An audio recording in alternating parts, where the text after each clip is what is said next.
Does Chris know that they're cool as heck? Leova, thank you so much for the resub. I think you're cool as heck, Leova. Friggin' everyone, shout out to friggin' Leova. Fucking everyone, go follow Leova Hearts You. Super sweet, very kind, also a streamer, also a VTuber, and is very adorable and very cool. Thank you. How's everyone doing? Hi. I hope everyone's having a good Thursday. And Yandere, thank you for the gift sub 10 hours ago when I'm pretty sure I was sleeping. Wait, ghost voice? Do I have a filter on? Uh-oh. My voice mod's been acting up, so I'm sorry if... Huh? Wait, I gotta check my voice mod. Just avatar? Oh. I always start talking. Do I sound okay? My voice mod has been acting really weird. It's been like asking me to read.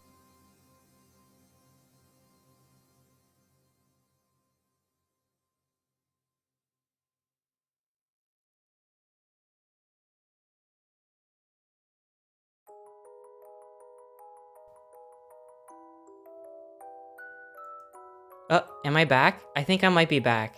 I went to turn on voice mod to look at it, and it just fucking died. Do I sound okay? Uh-oh. Am I back now? I think I should be back. I see the little audio meter moving to and fro. Fluffy Nar, thank you so much for the resub. Thank you. Psycode, thank you so much for the resub as well. Yeah, technical difficulties. Welcome to the stream. I feel like that's just a reality that every streamer has to deal with. It's like, you can't avoid it. The more you try to avoid it, the more it shows up. It's kind of like a Greek tragedy.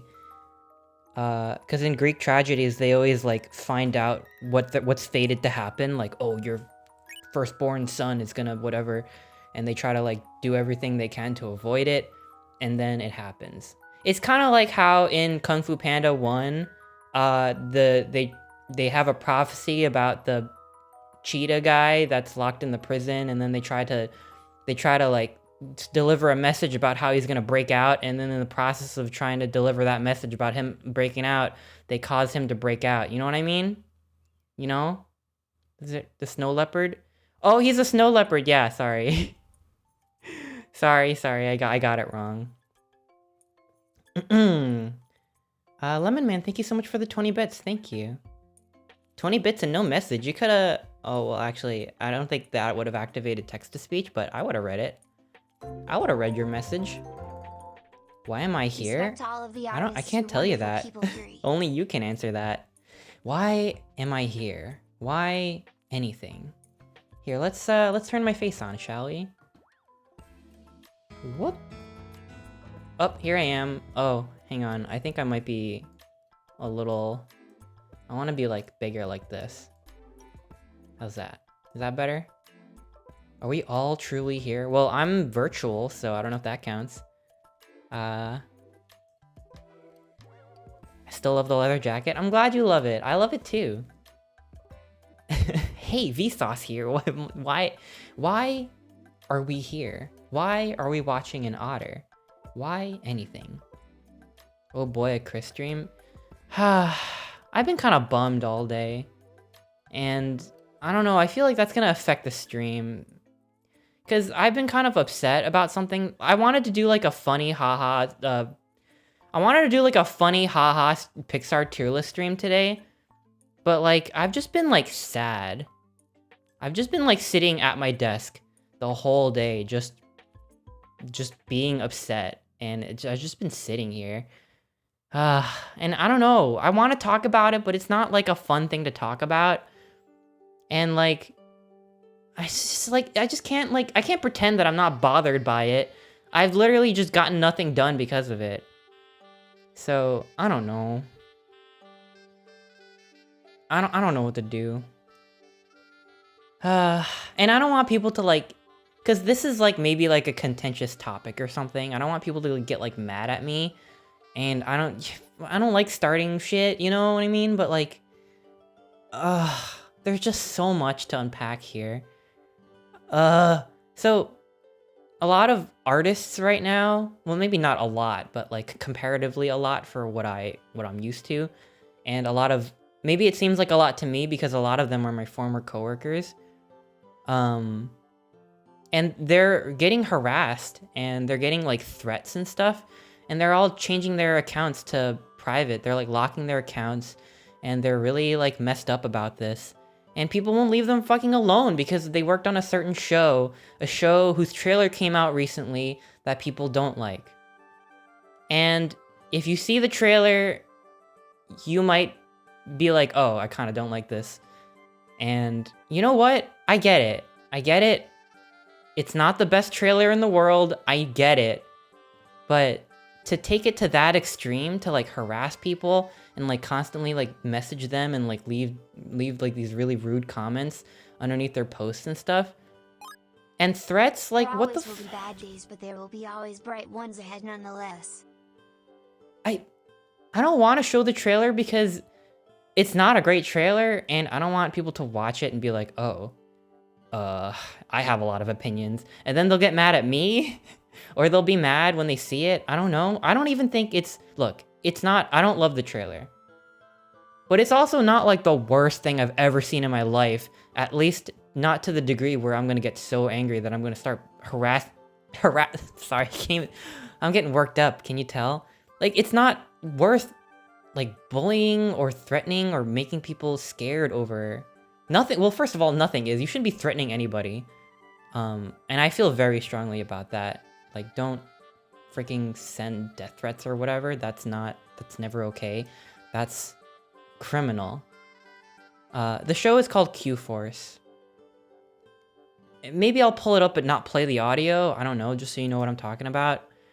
It's about these, like, an all LGBT cast of super spies. And the trailer makes it seem very, like, you know, like, very, like, haha, like, gay, the punchline is gay, they're the gay, like, I don't know, it's kind of silly. And, I can tell you that it's not like that. And why can I tell you that it's not like that? Look, I don't have to like every show that I worked on, but I worked on Q-Force. In fact, I spent 8 months of the past year working on Q-Force. I animated it for it as a rough animator, so I know the full story. Like, I discovered the show while working on it, basically. Like, we started in episode 1, and that's when I watched episode 1. And then when we finished episode 1, we started episode 2. And then that's when I'm like, oh shit, this happens in episode 2? So I, like, didn't know the full story going in. And as I worked on it, I grew to really like this show. I think it's a genuinely very sweet show. And it's not really accurately captured in the trailer. And I guess you just have to take my word for it. Or you have to take the word of all the other LGBT/queer creators who have posted that they have worked on the show and they're really excited about it. And a lot of them admit that the trailer is not great, but then they get harassed anyway. And that is upsetting to me. Like, that makes me really sad. Like, it really does. No one has harassed me yet because I never said anything because I was freaking scared. I wanted to say that, hey, I worked on the show, but I didn't say anything because I was like, oh my god, everyone's turning their account private because they're getting scared of people, like, literally harassing them. And I don't know, it's like, people aren't just, like, okay, well, there are people that are just like, wow, I don't like this, but people are like, they're not just displeased at the trailer. They're like, they are like really mad, like so seethingly angry. And I think that's where the harassment comes from, because this isn't your average everyday anger. This is like advanced anger. And that's terrifying, I think. And I'm not saying that the show is perfect, because I don't think there is a perfect show. Like, I don't think there is a perfect show that's perfect, perfectly written, perfectly told, and perfectly unproblematic. But I can tell you that this show is very sweet, and it's smarter than it looks, than you would think from the trailer, and I genuinely like it. And no, shouldn't have to say this, but no, they're not paying me to say that. Like, they kind of barely paid me at all, but I don't want to get into that. We're talking about Q-Force. It's a show whose trailer just came out, but the show doesn't come out till September. So people literally saw 30 seconds of the show, edited in a way that's very like attention grabby and very like, I don't know, pandering, I guess. I don't like the way the trailer is made, but people are so upset and they're harassing people, all that stuff. So like, I just feel like it's never okay to harass artists. Like, is that something at least we could all agree on? Like, that's just not cool. Like, that's just I just feel like artists are just like the punching bag. Like, a lot of the times they just kind of get the brunt of it. It could be about this, it could be about a lot of things, but like people just like to shit on artists like we don't have feelings. Look, I never said I was a great artist, but like I am one and people just aren't kind to them, and that's just like really messed up. I don't know. I there's just so much I want to say, but I'm like trying really hard. I'm trying really hard. Here, look, just so you have some frame of reference for what I'm talking about. I won't play the audio, but this is what the trailer looks like. And I can even tell the journalism surrounding this trailer is not the most tasteful, but okay. Yep, here it is. There's the audio. I'm turning that off. Hang on. Hold your horses. Hold your horses. Hold your horses.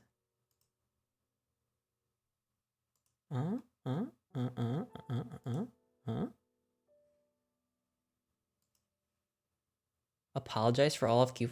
That's the thing. Like, I don't want to apologize for the show. And a lot of people are. A lot of artists are. They're like literally like, I'm so sorry for this trailer. I swear it's not what it looks like. You know, it's like, but people don't know. They're just jumping to conclusions here. And like, I'm not saying that this sort of like sentiment isn't coming from a bad place, because I think to a certain extent, people are allowed to be upset about certain things, especially when it comes to representation. If they feel like they're being disrespected by media, you're allowed to not be happy about, you know, about being represented really poorly, about, you know, because that's, you're not supposed to just take that stuff sitting down. But when a lot of people tell you that, hey, this is a show written by LGBT writers, animated by LGBT animators, me included. I didn't write the story, but I did work on the show, and I'm proud of the work that I did. And they tell you that the actors who portray LGBT characters are themselves part of the LGBT community. They tell you these things, which are true about the show, that not every media featuring LGBT characters does. Good job on your They tell you work, these Mr. things, you have to at least pause and be like, all right, maybe this trailer just isn't a good trailer. The show isn't out yet. I haven't seen it yet. I haven't heard anybody talk about it. Maybe I should listen and think, okay, well, at least I can wait and form my own opinion about it. I think that alone, the fact that they try to cast people who they're supposed to represent, and it's written from people, it's written by the community, you know, it doesn't mean it's flawless. It doesn't have to be perfect, but it at least shows that there's more going on underneath the surface, and people should, at the very least, not freaking send threats to artists. Come on.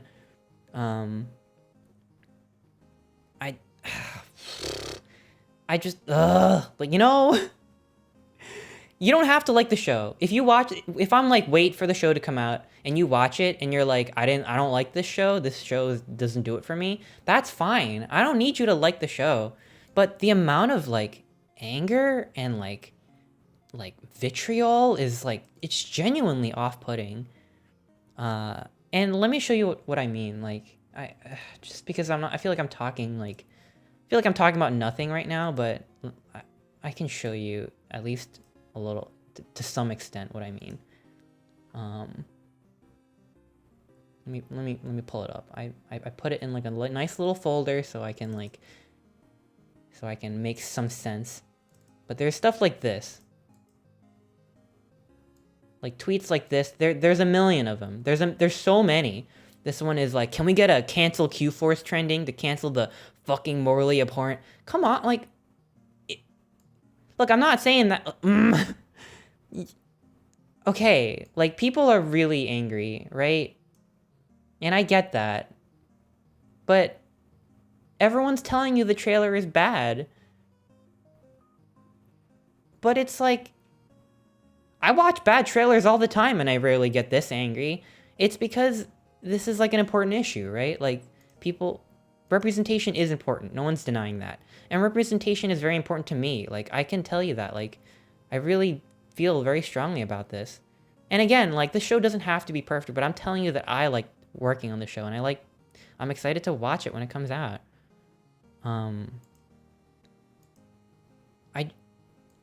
People are saying a lot of things, like, here, okay, before I put more stuff on the screen, let me show you, let me give you an idea of what the trailer looks like.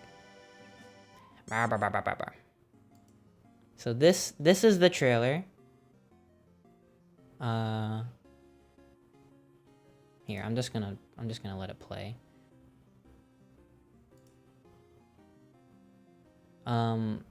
These are the characters, and a lot of the trailer is kind of built around this one character as the punchline, and this is the character.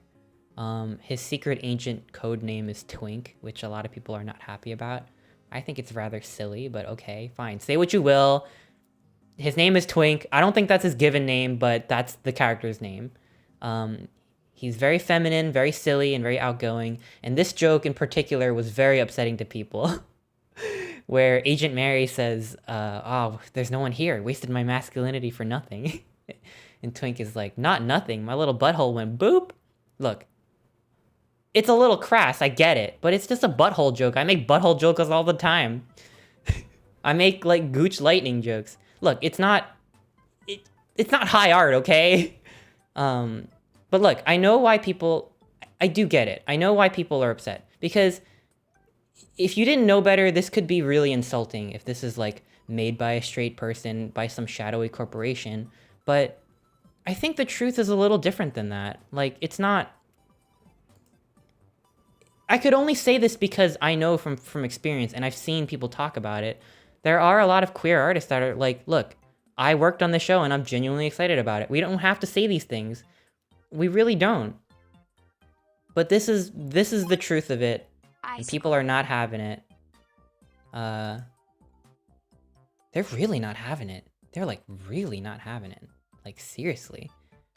And there's one particular kind of comment that upsets me more than others. And this isn't necessarily dealing with... this isn't necessarily having to do with artists getting harassed. But it's something I'm seeing about the conversation surrounding this show that I think is really... it doesn't make me happy. And it's I guess it's a joke, like it's like a reactive joke that people are making in response to seeing this. They see the trailer and they joke, and I know they're not completely being serious, but they say stuff like, oh, wow, I'm homophobic now. Like, really? Why would you say that? Like, that's not... I personally don't find that funny. And judging from the amount of artists that are actually being harassed and threatened, maybe they weren't kidding, and that's the scary part. There's a lot. There's a lot. You don't have to look too far to see comments like that. And you can tell, like, obviously not all of these are being super serious. Like this one. This one says, Ayo, this shit about to make me ungay and homophobic. There's one. What is that, a bat or something? Or like a... I don't know what animal this is, but it is cute. I don't think it should be associated with this comment in particular. That's a cat. Is that a cat? It kind of looks like a bat. Here's another one. This one says, this is why people are homophobic. Really? You really think that? Are you serious? You really think this is why people... No, I'm pretty sure they were homophobic before. And I really don't I really don't like this kind of joke. This is just like, I don't like seeing stuff like this. And they say, can we have normal representation? Oh my god, for once. What does that mean? There's a lot of stuff packed into the word normal, isn't there? I don't know if this is ironic or not, but I don't like it. Give us gay superheroes WTF. And there's, okay, I gotta give a content warning before I show this third one. But here's the last example that I got that seriously upset me. And I have to just say this up front. Like, I didn't like seeing this tweet, and it genuinely makes me feel sick. So, I'll tell you when it's gone, but here it is. Someone quote retweeted the trailer and they said, "Changing teams, y'all have fun," and it's a picture of QAnon. This, I feel like I have a lot of things to say about this, but I'm genuinely speechless. Like, this is disgusting. So I'm gonna remove this from the screen. There, it's gone now. I even erased the guy's face because I can't even bear to look at him. Oh my god, like, what the heck? Where is this coming from? Like, people are so mad. They're so angry. You can be, if you feel like something is not representing you, you don't have to be happy about it, but what I'm seeing is not just criticism. Like, this is like another level, and it's just, all things considered, like, it does scare me a little Queer bit. experience is varied and extremely different. There is no normal way to be gay. This behavior is disgusting, and I'm sorry you and your coworkers are dealing with this. I mean, I guess I don't know what's gonna happen after this stream or whatever. I don't know. I'm still not gonna tweet that I worked on the show, but I'm talking about it here because I'm streaming and I want to talk about it. But like, I can't even say it's happening to me directly. I just feel awful because I know people who are going through this. And even aside from that, just seeing these comments, like, it just doesn't make me feel good. And a lot of it is done in the name of progress. A lot of the comments I see are like, this show is reversing all of the progress that we've done. This is the opposite of progress. Like, they seem to care a lot about progress, as I do too. I just don't think that, like, harassing artists is progress is all. I really don't think that. Artists that are part of the LGBT community, you shouldn't be harassing anybody, but I mean, in this context, it's like especially weird, right? Isn't that weird? I'm sorry. I know this is not like fun, but I just been thinking about this the whole day, and I'm like, God, I don't even know if I don't have the energy to like just do like a silly thing now because I'm thinking about this so much.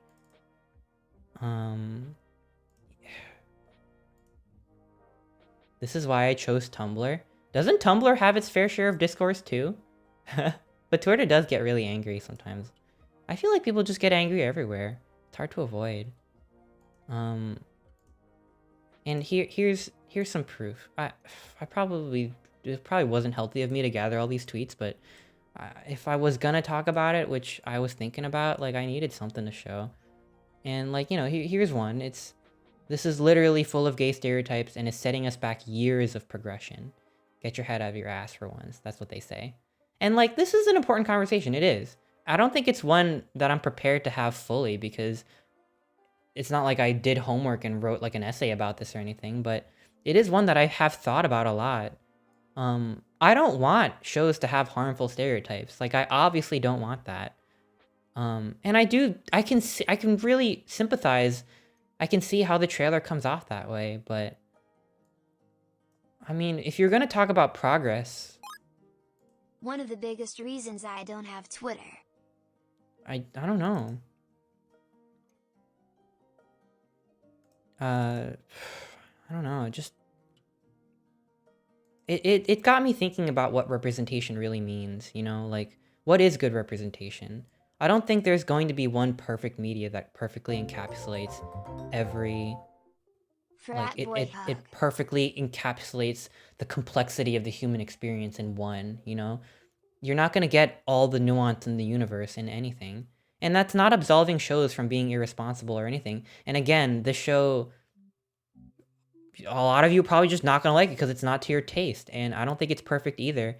And you know, I don't think it I don't think it has to be, but like if we're going to talk about representation, we should at least think about what it means and who's behind the show, who's authoring the show. It doesn't mean it's free from flaws, but you're being told, you know, I'm speaking very broadly and generally, but you're being told that this is a show written by the community.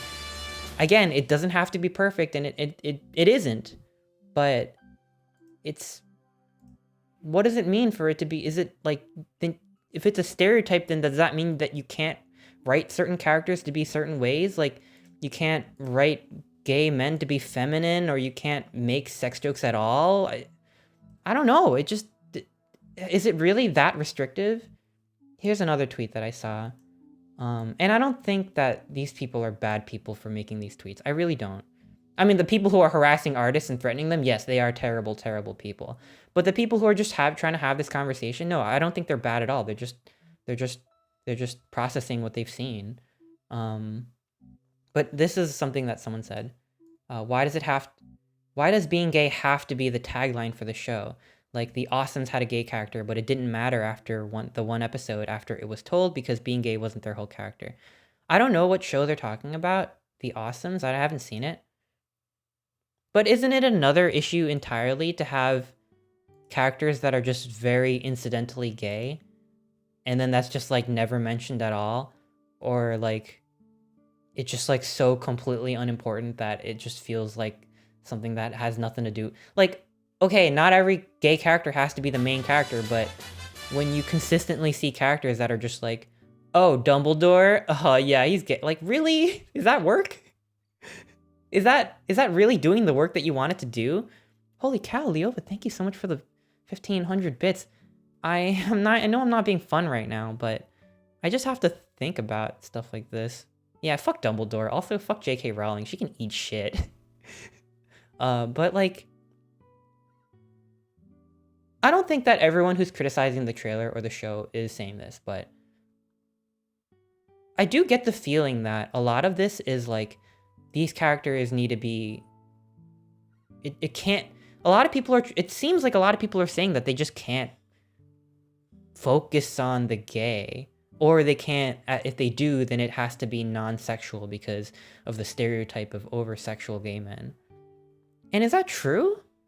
I don't know. I'm not really convinced of that. Like, it just feels like it's like, oh, you can be quietly gay. You know, like, why? I don't agree with that. And I know not everyone, look, it's not like everyone has the same opinion. People are saying stuff all over the map. The stuff that really upsets me is the harassment. And now I'm just kind of talking very broadly about this stuff. But it did get me thinking, you know, like,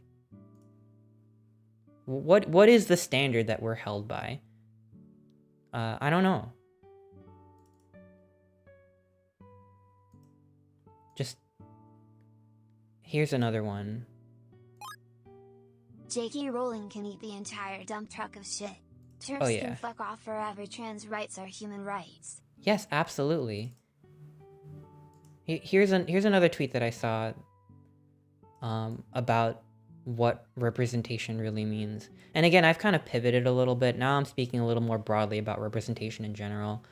But it was, again, it's still something that I've just been thinking about today. This is a tweet that says, "What is so hard about making a show with people that just happen to be gay?" And I gotta think a lot about that, you know? What does that mean, just happen to be gay? Because isn't the point of Pride to be proud? And I'm speaking very broadly about pride. I'm not talking about like corporate pride or anything like that. But just like as a general concept, it's called pride for a reason. It's not just an incidental fact. But they say Invincible did it. And I saw Invincible and I like that show. But there was like the one token gay best friend character, and he, minor spoilers, kind of has like a tragic subplot, and I kind of felt bad for him. I'm like, wow, you really, you couldn't give him a boyfriend? I don't know. Is that enough? I don't know what they mean by Steven Universe did it, sort of. I don't know what that means. I literally don't understand. Look, listen, if you know me, you know I love Steven Universe. I don't know what they mean by Steven Universe did it sort of. What does that mean? Okay, that's just kind of funny to me. I think what the issue people are having is how some characters are represented in a way that ruins a show/media item. Instead of it being a show about a character that happens to be blank, it's a show about a blank character. Making it the point forces everything else to fall in line, even if it's to its hindrance. An example is Big Bang Theory. Cheer 100. Thank you so much, Hugo, for the bits. I really appreciate it. And Seti Feldman, Amphi, thank you. I really appreciate it. Yeah, I don't think I'm allowed to talk about the story of Q-Force, but I think I can speak very broadly that the show is set in West Hollywood, particularly in like kind of like a gay neighborhood of West Hollywood. I've only been to Hollywood once. I don't really know all the neighborhoods or whatever, but that's where the show is set, and I think this is where the lead writer is coming from. And it really is a show by the writers, you know? I never got the impression that it was like written for a certain crowd from the outside. And like, you know, you don't have to agree with every single portrayal of the characters. That one character that people are mostly upset with is like a jokey character and is very effeminate and stuff like that. And honestly, I personally like the character, having seen the series, but again, I know the trailer it doesn't really represent the tone of the show. And I can talk about what I like about the show, I think. As long as I don't like spoil anything, but yeah, the trailer made it seem like the show is very like edgy and like there's a lot, like they're constantly going from like one joke to another. Because that's what the trailer was like. The trailer was going from one punchline, one-liner to another. And I saw the show because I worked on it. I saw the animatics. I spent 8 months on it, and I didn't write it. I just animated on it. And as I watched it, so I could work on it, I grew to really like the show. Like again, I genuinely like this show. Is it my favorite show? I mean, no. I mean, like I like it though. I like it a lot. I really do. The show is a lot more story driven than you would think.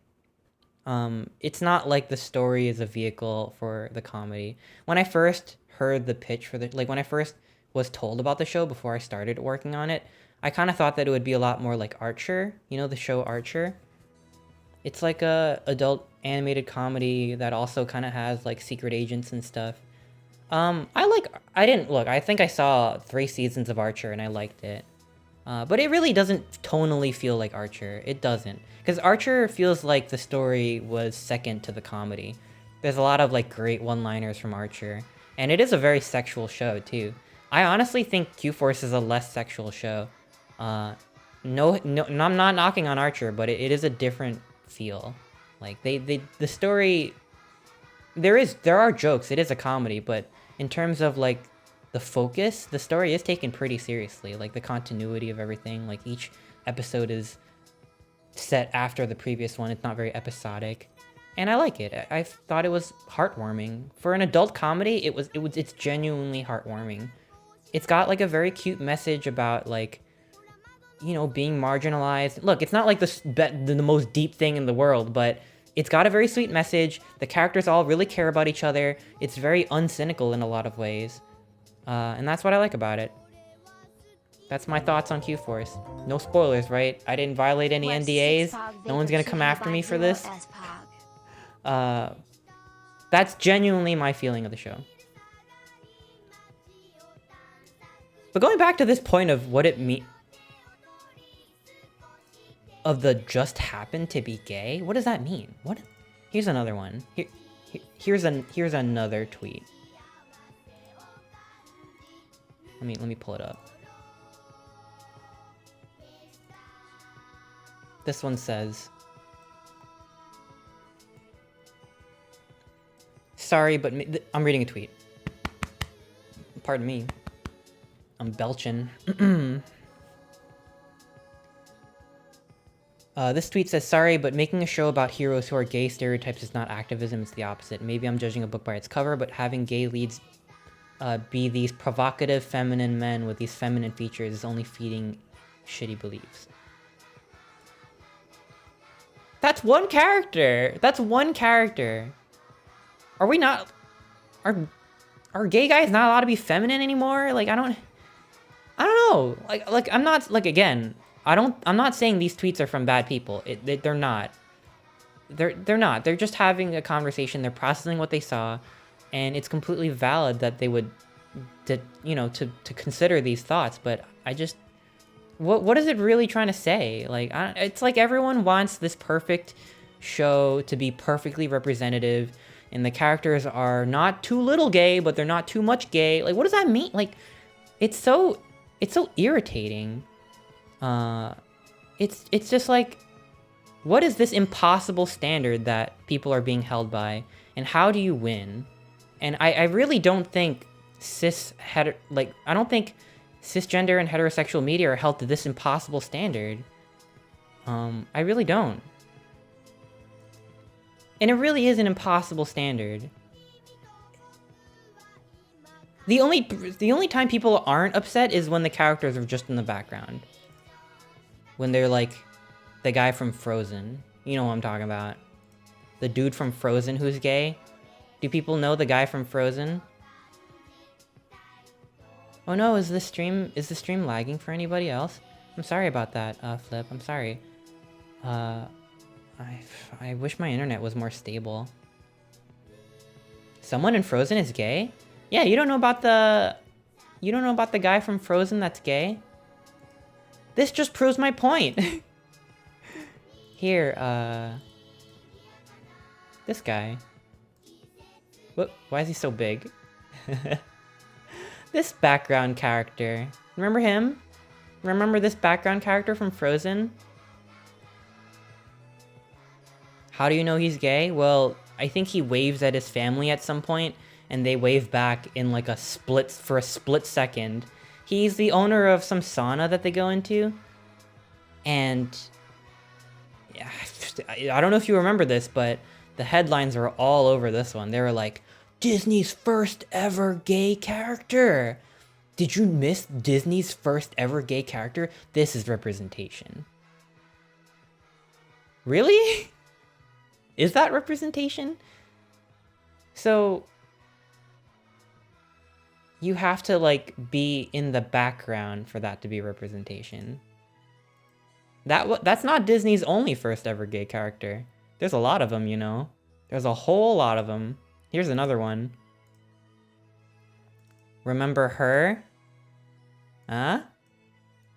Remember Disney's first ever lesbian character from Onward? Oh, the headlines really loved this one. They made her a cop, which, considering the history of gay rights as a civil rights movement, very interesting that they made their quote-unquote first ever out lesbian character a cop. Just, look, I love this movie. If I ever get to the freaking Pixar tier list today, I'll tell you how much I like Onward, because I really like this movie. I liked it better than Soul. But this was a little bit like, okay. And how do you know she's gay? She has one line that's like, oh, my girlfriend would... I forget what she said. She was like, wait till my girlfriend hears about this. Something like that. It was just like a one-line thing. Like, that's not... Is this... Is...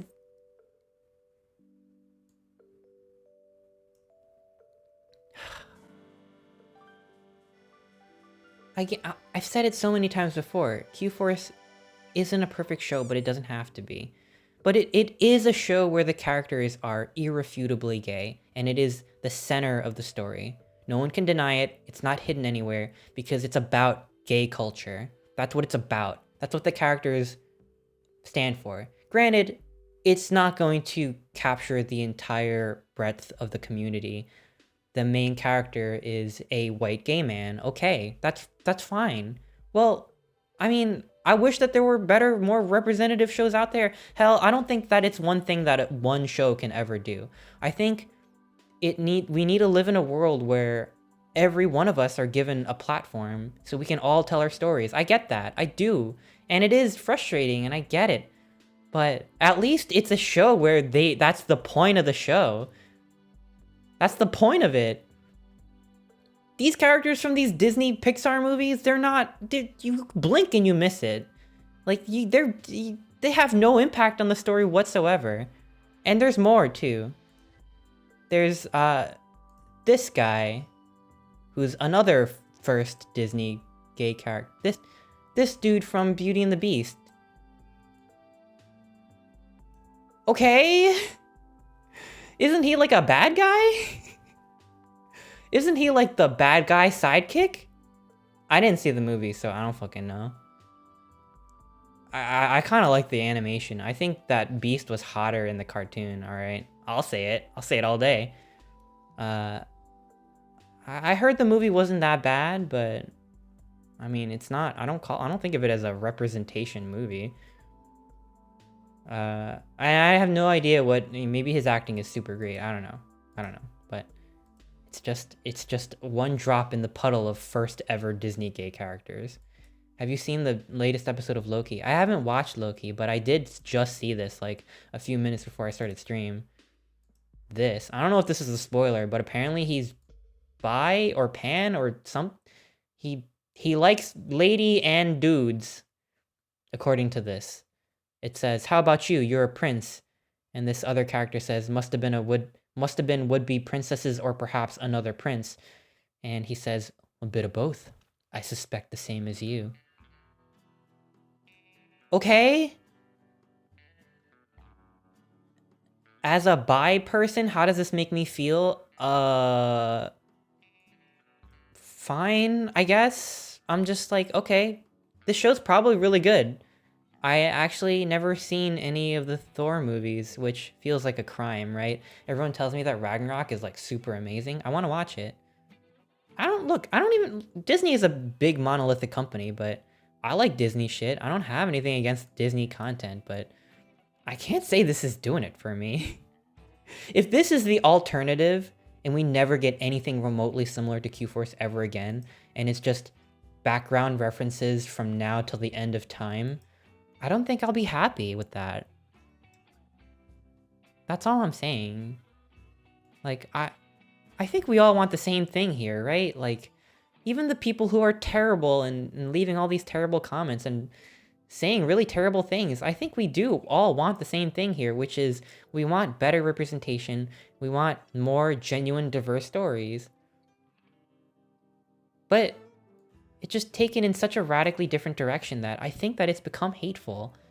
Because if we're not allowed to make certain shows where characters are not allowed to be a certain level of feminine, or they're not allowed to make sex jokes because that's too stereotypical, look, there's probably a million ways to do that in really tastelessly, in a way that is genuinely offensive.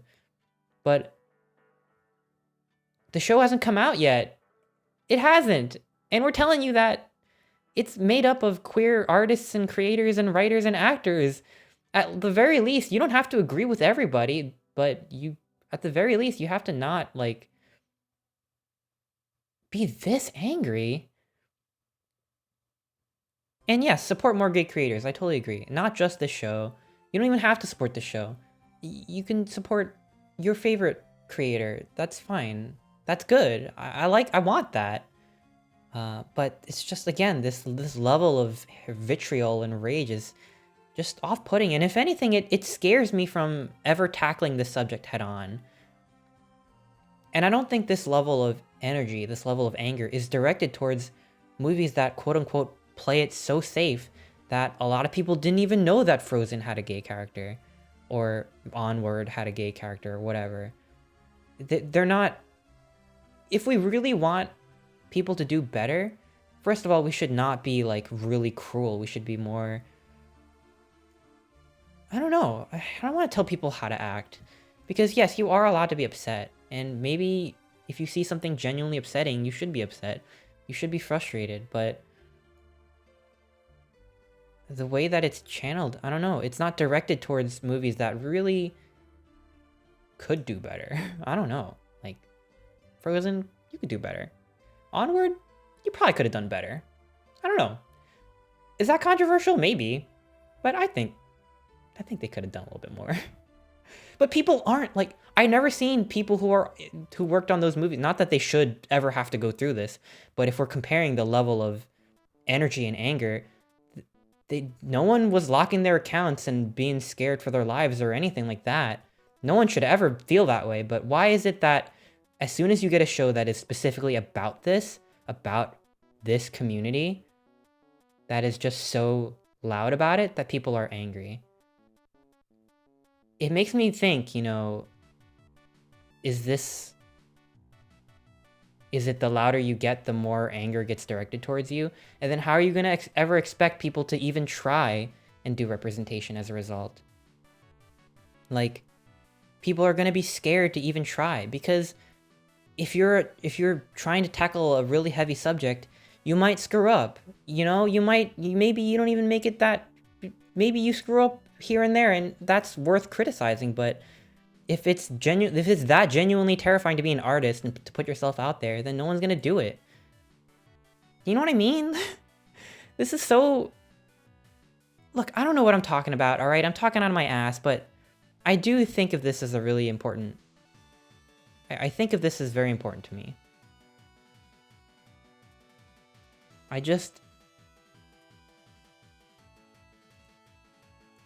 Here. I saw a tweet that I really liked. And it really made me think about this impossible standard. This is one I agree with. I'll just say it up front. That's why I have such a huge gripe with how some people here reacted to the trailer. It could have been a victim of editing, or the marketing team wanted to generate the most amount of reaction. I felt bad for the creative team involved, especially seeing some industry people here saying, "I can do better," as if all the queer people involved in the project aren't capable of adding some nuance to their work and are still pandering to straights like we've been used to. Like, have some faith, damn. Do you see how much pressure that we're put under as artists? It's a lot of pressure. You're never gonna get one piece of media that has everything you could ever want, that could perfectly represent everybody. You need an environment that encourages people to tell their stories. And some stories are going to be just that. They're not everyone else's stories. It's one story. Hi, pup. Hi. Yeah, sorry, I went on this whole rant. I think I've been talking for like an hour, and I'm sure people are sleeping, or maybe they're writing some angry DMs at me, but I'm here to say that I worked on Q-Force. That was 8 months of my life, and I don't even have to like every show that I work on, but I like this one. I genuinely like it. Is it perfect? No. But do I really like it? Yes, I do. I do like it. I like this show. You have to, I guess you have to trust me. I don't know. I think that there's going to be a lot of people that they're going to watch one episode because they were told to wait and see. They're going to watch episode 1, and it's just going to be a whole lot of exposition with a few gay jokes put here and there. And I mean, it's a lot more than that too, but that's going to be what jumps out at them, and they're going to be like, you know what? This isn't for me. I still don't like it. And guess what? That's okay. That's okay. Just don't harass anybody. Oh my god.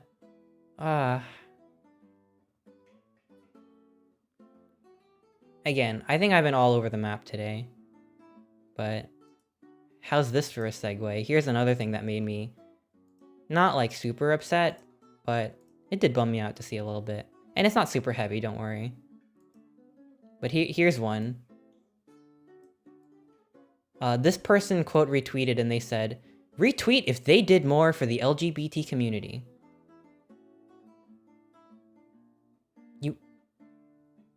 You want to know why this bums me out? Because this kind of positions it like a battle. Like there can only be one, you know? And why would you do that? Why would you pit these movies and shows that are completely unrelated and have completely different demographics? Why would you make them fight like Beyblades? You're just gonna let them loose? You're gonna throw them into the ring and you're gonna watch them smack into each other like friggin' Beyblades? I never had a Beyblade in my life, but I heard they could be pretty dangerous. Just like this. It's fucking dangerous. Don't do this. I have a lot to say about Luca. There's a lot I like about Luca. And we were talking about representation before, and I don't know what to think. You know, I really like Luca. I'm gonna talk about it in a little bit, but don't. I think this does a disservice to Luca and Q-Force. And look, you don't have any obligation to defend Q-Force or whatever, but this is just a bad attitude, I think. Don't do this. This makes me sad. And come on, let's be real. How much did... If we're gonna segue into Pixar, how much did they... You know, the director was like, oh, they're not gay. They're just friends. This is about prepubescent friendship. Did they Very sweet movie. But did they really... Come on. You know what I'm saying? You know, it just, how different is it? I'm kind of seeing a pattern here. And it's that a lot of movies they just don't want to say it.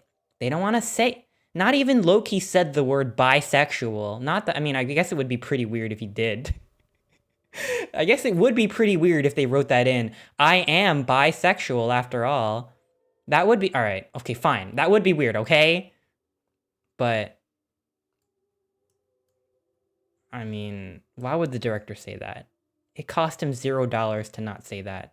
If anything, Pixar takes they're probably like the one company that is at the least risk of being, put out of business because they made some kids gay. Like, why did they hide it? Why is it so ambiguous for? Huh?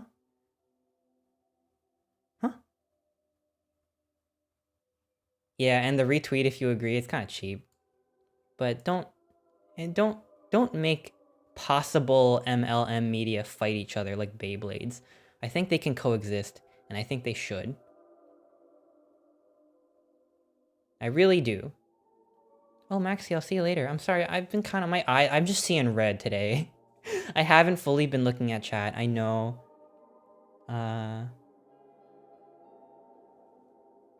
But yeah, I'll see you later. Oh my god, okay. I don't know. I really don't know what the heck I'm talking about. And I hope that this wasn't like super upsetting to anybody. And obviously I don't want people to leave me hateful messages or whatever. I'm just tired. I'm tired. And you know, even if you don't DM me about this, I don't have the energy to debate everybody. And maybe that comes off like I'm not willing to have discussions or think critically, but I can't talk to everybody about this. I'm not saying that I'm 100% right either. I'm sorry if I slipped up and I said something that I wasn't supposed to, and I said something that was just straight up wrong or ignorant. I can accept that. I don't have all the best opinions out there. I'm not a smart guy, okay? But this has just been on my mind, and I guess we gotta talk about Pixar now. Is this for you? Thank you so much for the 5 gift subs. I really do appreciate it. Oh shoot, Boom Mage, I'm so sorry. Would you like me to redeem that now? Or if you want, I can refund you and you can do it another time, since maybe this has been a bit of a downer stream. I don't want to make it, you know, I don't even want this to be a downer stream. I don't want to make anyone feel down. But I was feeling down, so I couldn't, like, pretend that I'm not down. So, I don't know. I'm not trying to make you feel down. I was just trying to... I guess I just had to... Here, hang on. I gotta restart Stream Deck for this one. I'm waiting for Stream Deck. I guess I just had to vent. Why isn't it? Why isn't it? There goes my joke. Damn it. I can't have anything today, can I? Stream Deck. Stream Deck.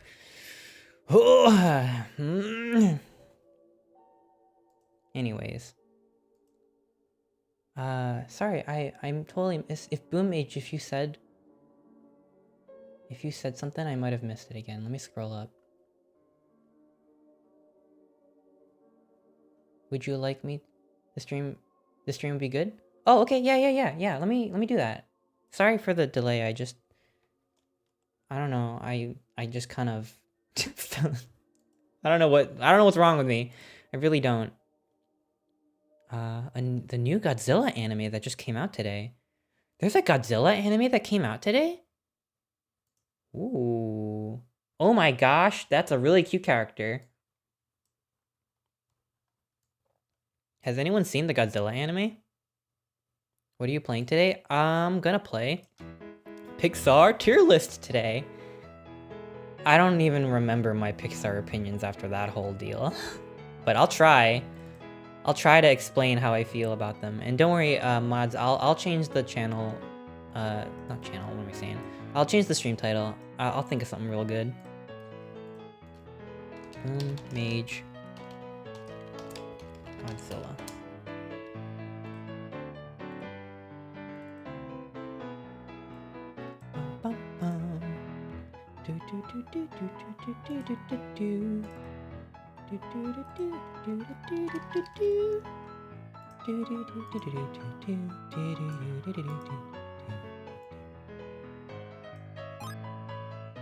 I want effeminate queer people, but I also felt like Twink, especially with that name, is a bit much and it makes me uncomfortable, but even then I'm not sure where to draw the line. Just don't want to feel like my identity is a joke. He'll leave it there. I know we are changing topics.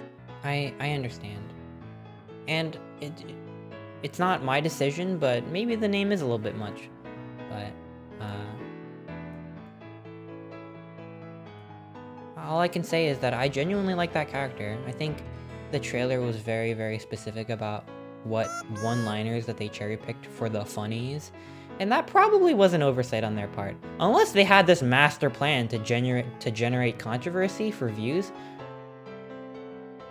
I don't know. That's a possibility. I'm not so uncynical that I don't think that that's a possibility, but I probably just think that they just thought it was silly and funny and they didn't think people would be this upset. I don't think I'm supposed to say this, but sometimes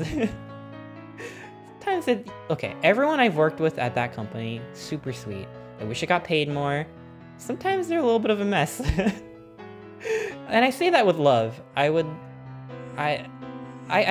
a lot. I grew a lot as an artist when I was working for them, and yeah, it's a very important part of my like growth as a professional animator. And I guess that's why it was something that I was thinking about a lot, because they didn't force me to like the show. I just liked it because I liked it. But I understand. I am genuinely sympathetic to people's reactions. They're like, oh, so was that what you think of me? I'm just a punchline. And I personally don't think that that's how the show feels. It doesn't feel like they're doing that, in my opinion.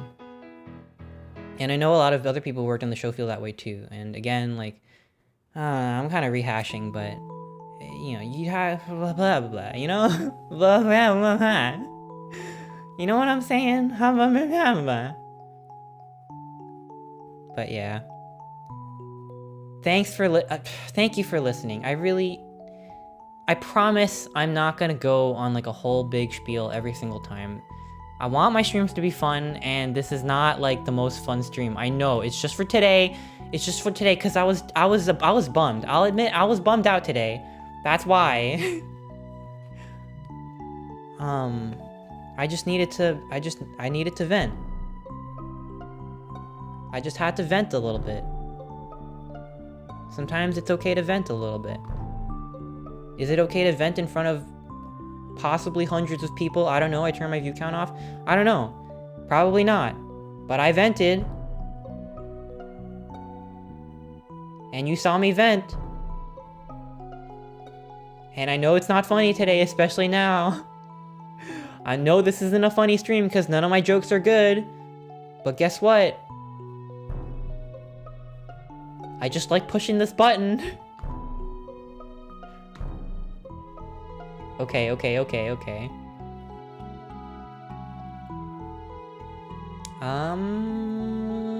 don't we pull up a Pixar tier list? How does that sound? Unless I'm missing anything else. CD-ROMs, thank you so much for the Prime. And Zithria, thank you again for the 5. Holy cow, thank you. I really appreciate it. I'm just doing a whole lot of nothing today, but thank you. You're very kind, and I do appreciate it. Ripley the Oriole, thank you so much for the resub. This was from 30 minutes ago. Holy cow. Hugo, Sadie Feldman, Amphi, and Leova, thank you again. Thank you all. It's your platform, you can do whatever you want with it if you want, and you could be freaking Otter Stephen Colbert and make a bunch of political jokes. Should I? I could, but what? Should I do that? No.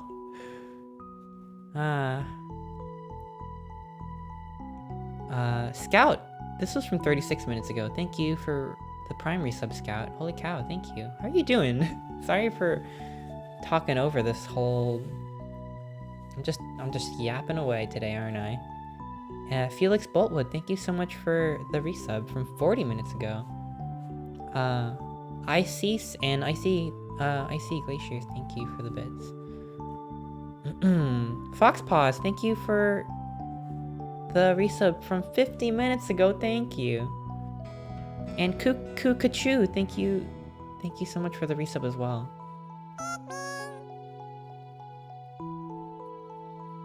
Okay, fucking Pixar movies. Fucking lesbian Also, troll someone cop Webster from tweeted Onward. Makes me think I may be agent or something similar, so that's the thing. Oh yeah, more power to you. Webster, hi! Thank you for the resub. Oh my gosh, I sure hope that you're just coming in right now because I was word vomiting for a full hour before this. But holy cow, thank you. Half a year, holy cow. That's ridiculous to me.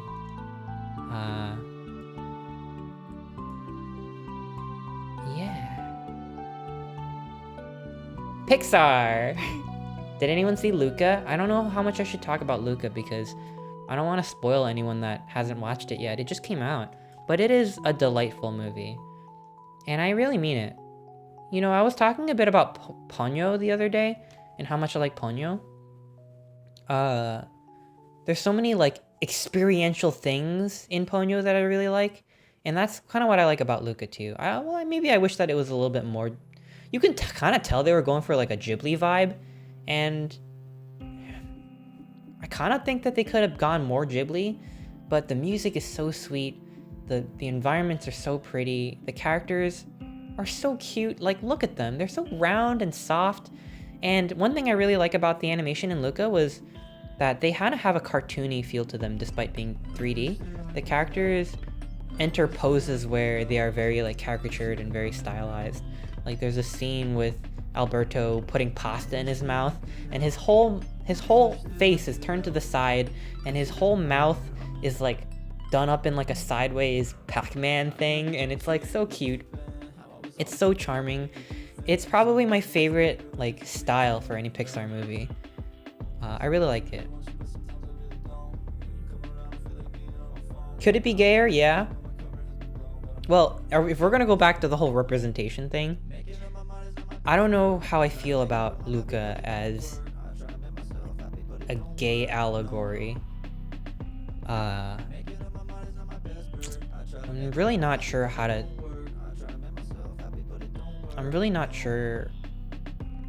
talk about it. But I like the movie. I love the movie. Maybe I was a little hard on it when I first saw it because I had high expectations. I was like, oh, those two? So gay, right? Look at them. And when I watched it, I'm like, oh, it's more about, like, family and seeing the world and stuff, I guess. But they're like still like, you know, they're still gay. And you know what? It would have been, how corny would it have been if they made it so painfully obvious? I still need to get my dad to give me his Disney Plus info. I need to see those babies, if not I'm gonna die. It's such a cute movie. I hope you get it soon. It's very sweet. It's impossible not to feel good just watching it, just feeling the movie, you know? But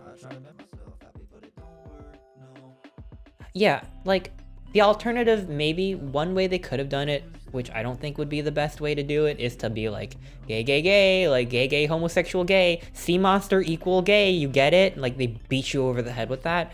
And I don't think that would necessarily be, I don't think that would make the movie better. Probably not. I mean, I'd be impressed. I would be impressed. I'd be like, damn, Pixar, you really went there, huh? Good on you. But would it make it a better movie? Probably not.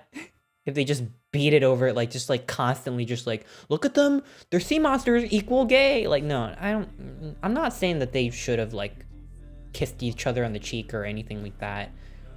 Although I don't think that would, that would be cute. Like, I don't know, I wouldn't mind seeing Pixar take a stand and be like, guess what? No ambiguity here. Because ambiguity, how many movies hide behind ambiguity, huh? But I think maybe what I wanted more out of the movie was,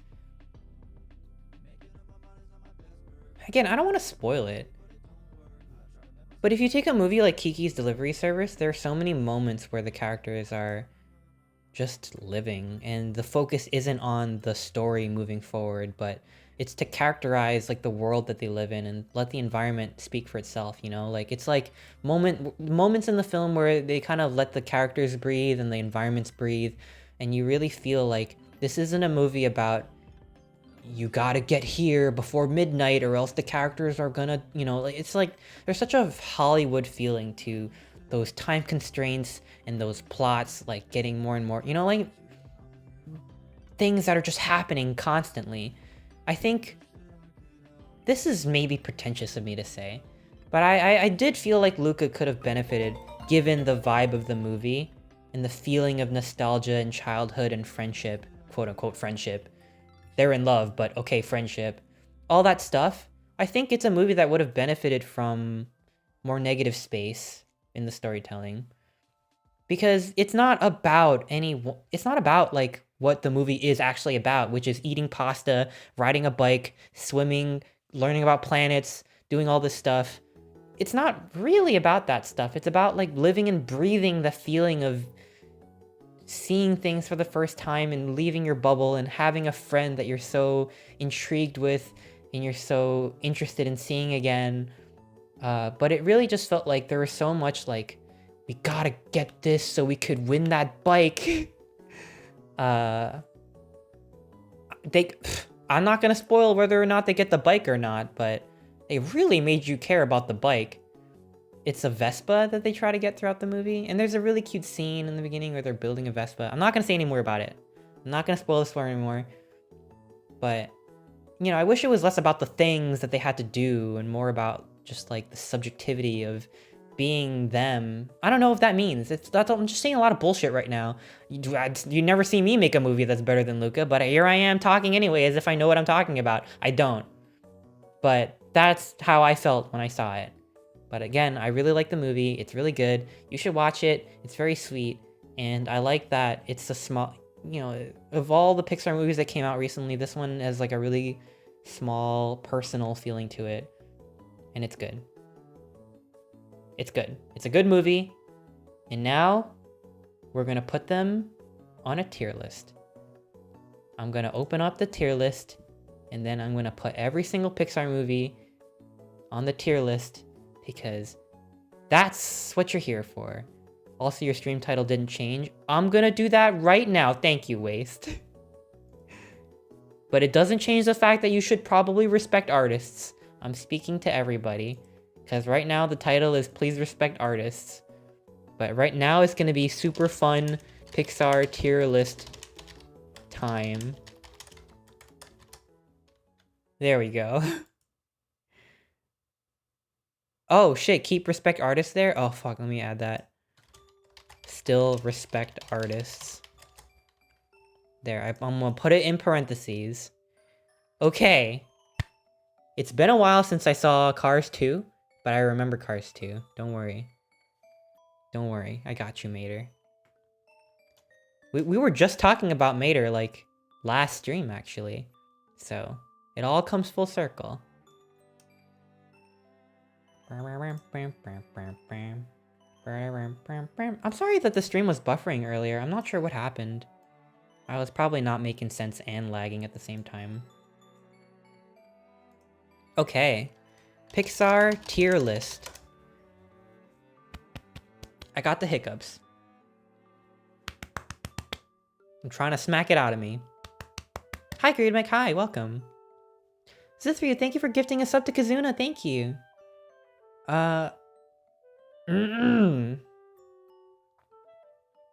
Wait, what? He's called Mater because he's such a stud? Alright, alright. That's enough Mater baiting. Never mind. I take it back. Oh, they did add Luca to this tier list. I'm glad. I was afraid that I had to add Luca myself. I'm glad that it's up to date. Okay, here we go. Are we ready for this?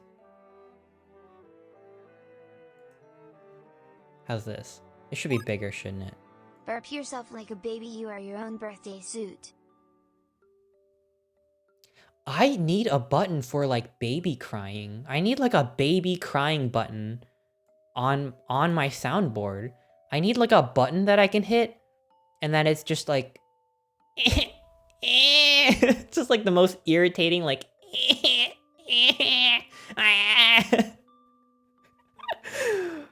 Oh, yeah, everyone's gonna love that one. Ooh, or maybe I'll make all the noises myself. I heard that if you make baby crying noises into your elbow, into your sleeve, that it sounds really convincing. But I'm not gonna try it. Alright. I'm an hour late. Welcome, welcome, you're just in time. Everything that happened before this was not important. Forget about it. Forget it, forget it. No one checked the VOD. In fact, I turned clips off this stream so no one would clip me through that because I thought I would have a meltdown, and I kind of did. But we're back now. We're good. We're okay. Let's go in order. I'll try to remember the order in which Pixar movies came out. First up is Toy Story, right? Toy Story. Hang on, I want to be bigger. I want to be huge. I don't want to just be a small otter. Boom. Bigger otter. Alright. Okay. First Pixar movie, Toy Story. Toy Story 1. How do we feel about Toy Story 1? Let's see. S rank A, B, C, D. There's nothing lower than D. Let's see if we need to go lower than D. We'll make an F category if we really have to. Ratatouille. Yeah, Ratatouille needs to be in, like... Ratatouille needs to be in its own category. I make it no secret that Ratatouille is my favorite Pixar movie. And I have gotten into fights over this. So... don't fight me unless you think you can win, which you probably can. In which case, okay. To the death, then. In Minecraft! Okay. Toy Story 1. John Lasseter can eat shit. But I gotta say, Toy Story 1, it is genre defining. I think this really set the tone for what Pixar would become for a long time. And it was the first ever fully animated CG movie. And I like it a lot. You know, when I went to art school, it was hard for me to find people who were genuinely nostalgic for Toy Story because I think it was kind of made for people my age. And when I went to art school, that was me going back to school, so I think the moment passed, like, culturally speaking, because I saw this movie as a kid, and then when Andy went to college, I was going to college, and that made me cry. So, I'm sorry if that outs my age a little bit, but okay. it was very emotional to me because it was like I grew up with Andy and these characters are so quirky and fun. Toy Story 1 though is probably not as good, in my opinion, not as good as Toy Story 2 and Toy Story 3. I don't know where to put it, but we're going to leave it in B tier for now just because it's not my favorite, but I can't ignore how important it is. So we're going to put that in B tier. Toy Story is really good, but I don't know, this vibe of like quirky characters running around doing silly cartoon things. It's not my favorite, so I guess this tier list is a mix of what I think is like genuine about like what I think the qualities of the movie are, if it's like genuinely good or bad in my opinion, and whether or not I liked it. It's kind of a weird mix between what I think of the movie as a movie and how I feel about it. You know what I mean? Does that make sense? No? Okay, well, moving on. B tier for our first movie. What came next? Was it Bug's Life? Was it Bug's Life that came after Toy Story? Or was it Toy Story 2? Well, we can do Bug's Life first. Bug's Life is a very silly movie. I did watch it in theaters as a little kid. Was this the movie that they showed Jerry's Game before? Was it Jerry? You know how Pixar shows a short film after every single movie? Did they show Jerry's Game before Bug's Life? Because Jerry's Game is god tier. If Jerry's Game was part of this tier list, I would maybe put Jerry's Game above Ratatouille. But you know what? They probably deserve to be next to each other because the original director for Ratatouille was the guy that did Jerry's Game before they like fucking fired him or whatever. Jerry's Game is my shit. My parents, who hate movies, still remember Jerry's Game after seeing it once in theaters when it first came out, more than 2 decades ago. So, for that, Bug's Life gets B for Bugs. I like Bug's Life a lot. All I remember from Bug's Life is just how the feeling of the main character, is his name Flick? You really feel like Flick just digs himself into a hole and you're like, boy, this guy is fucked. Because doesn't he get like these characters, he kind of like convinces the... I don't even remember, man.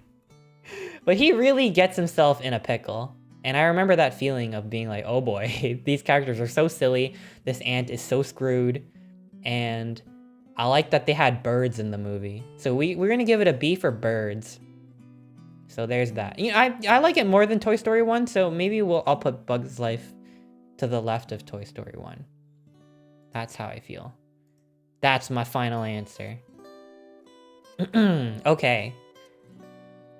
Whew. Alright. I don't know what came next, but it's probably Toy Story 2, right? I think Toy Story 2 really is so good. I was like, holy shit, this is when Toy Story gets like super deep. Because you think about what it means to be a toy and what it means to be there for your kid. And it's not just a funny toy movie anymore. It becomes like a metaphor for like being there for your parents and stuff. It's like about like having kids and loving your kids. Like I was like, whoa. Whoa. I don't know if I should give it an A tier or not. Because I like Toy Story 3 more than I like Toy Story 2. I'll put it in A tier for now, but if there's a lot of stuff in A tier, I might bump it down just to the left of Toy Story. I like Toy Story 2 better than Toy Story 1. I think it surprised me in the direction that they took it. And then it was so funny, they did that thing with Buzz Lightyear and the other Buzz Lightyear, and then the dad, the Darth Vader dad, and then the Darth Vader is like, I'm just hanging with my dad. You know what I'm talking about? That was funny.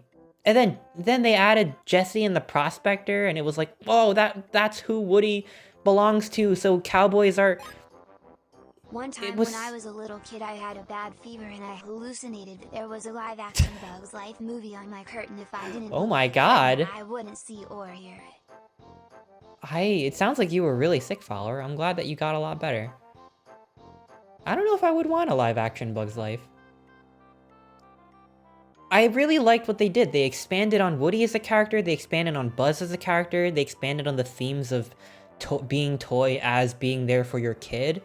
They just made the first one better. It just felt so inspired. That's why I like it better.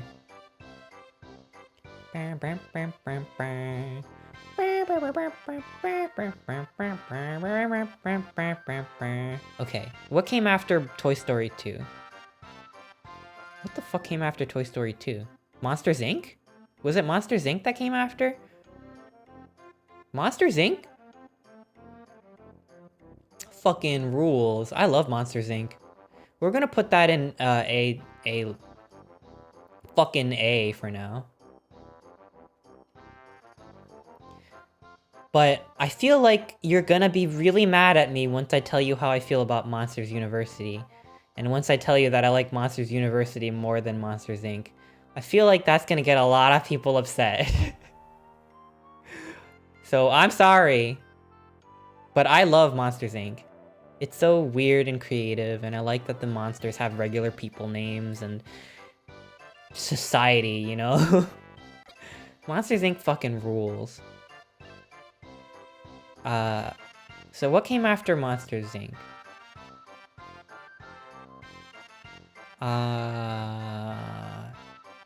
Finding Nemo? No, no way. No way was it Finding Nemo. Was it Finding Nemo? Fuck, it was Finding Nemo? Okay, Finding Nemo also fucking rules. I didn't know I could get so sad for like a dad looking for his son, going through the whole entire old ocean to find his son.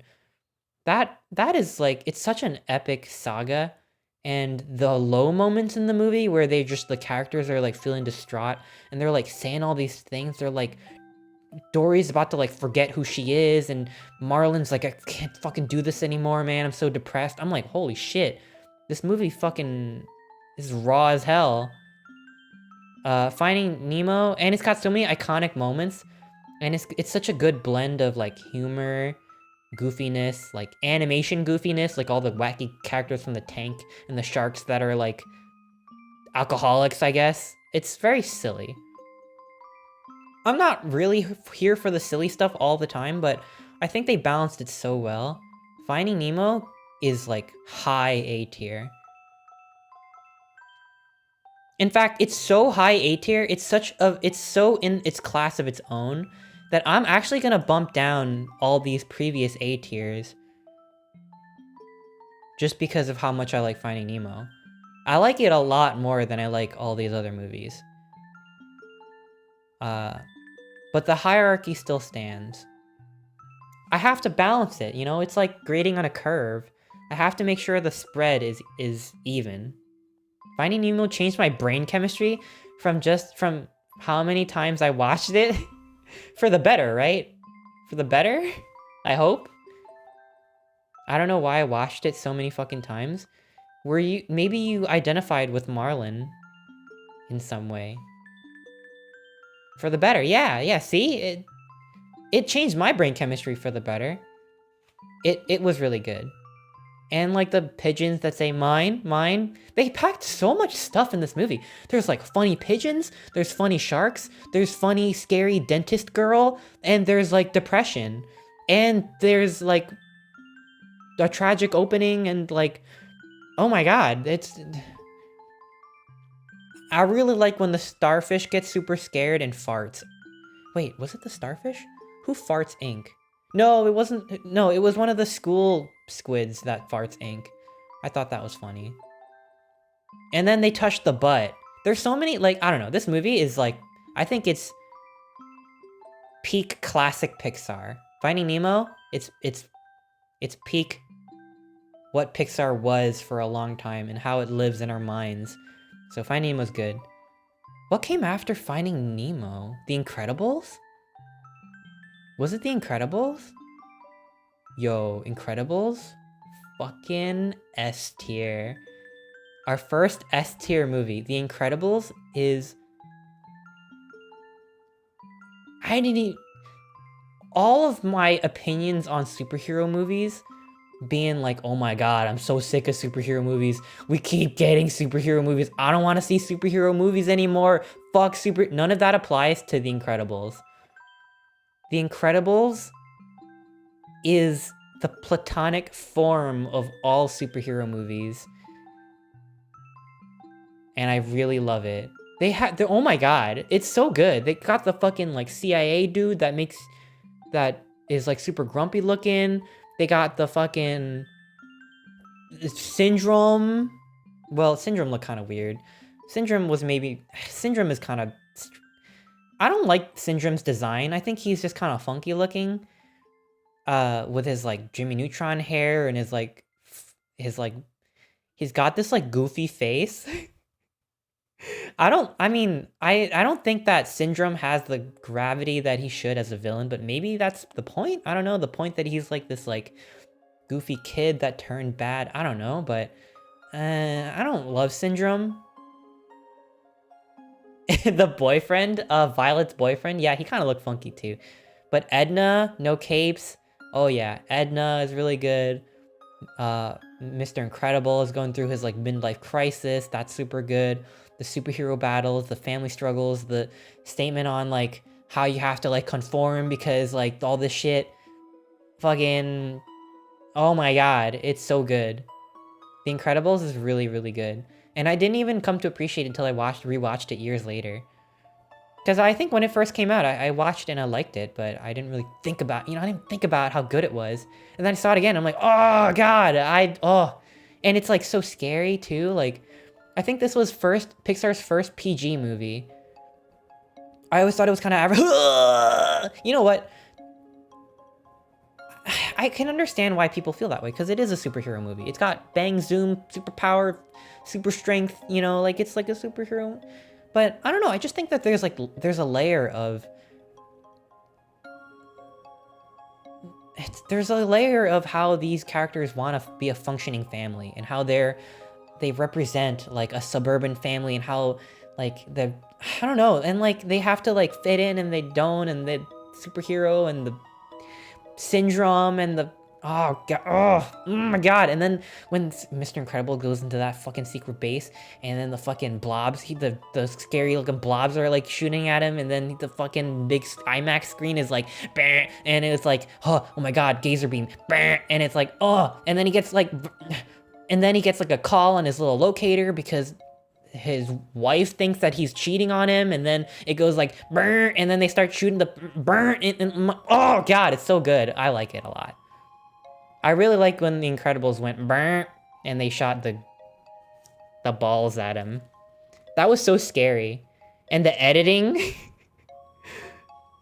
and when everyone's a VTuber, no one will be. I really like The Incredibles. Okay.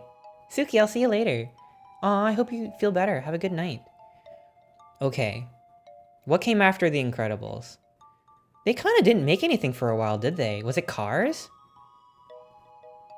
Was it Cars?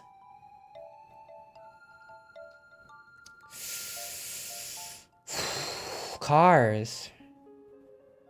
It's not a bad movie. Syndrome creates My Hero Academia. Yes. Okay. Cars, what I'm gonna say might not make sense to you, and I don't even think that it makes sense to me. But Cars is not a bad movie, and I think that it somehow makes it worse. Oops, I accidentally renamed D to F because I wanted to make my own. I wanted to make a new F tier. And I want to add a row below and then call that one F. I think the reason why Cars is so bad to me is because it's just so, like, I don't care. It's alright. I just don't. They do everything good, but I just don't like it. Why? You know, when they teach you film in school, they teach you that if you follow these rules, you can make a good movie. That every movie has to have like exposition, rising action, the call to action, all this stuff. And Cars has all of it.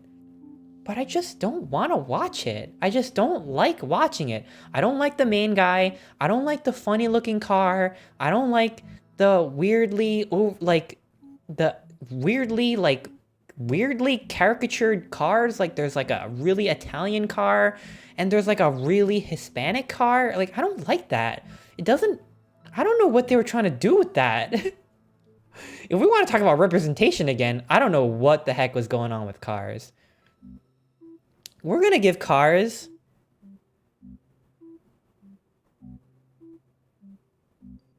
an F tier. I don't like Cars. I don't know. Why are they Cars? They could have been like, I probably would have liked the movie more if they were just like racers, like people. And if it was like a NASCAR movie.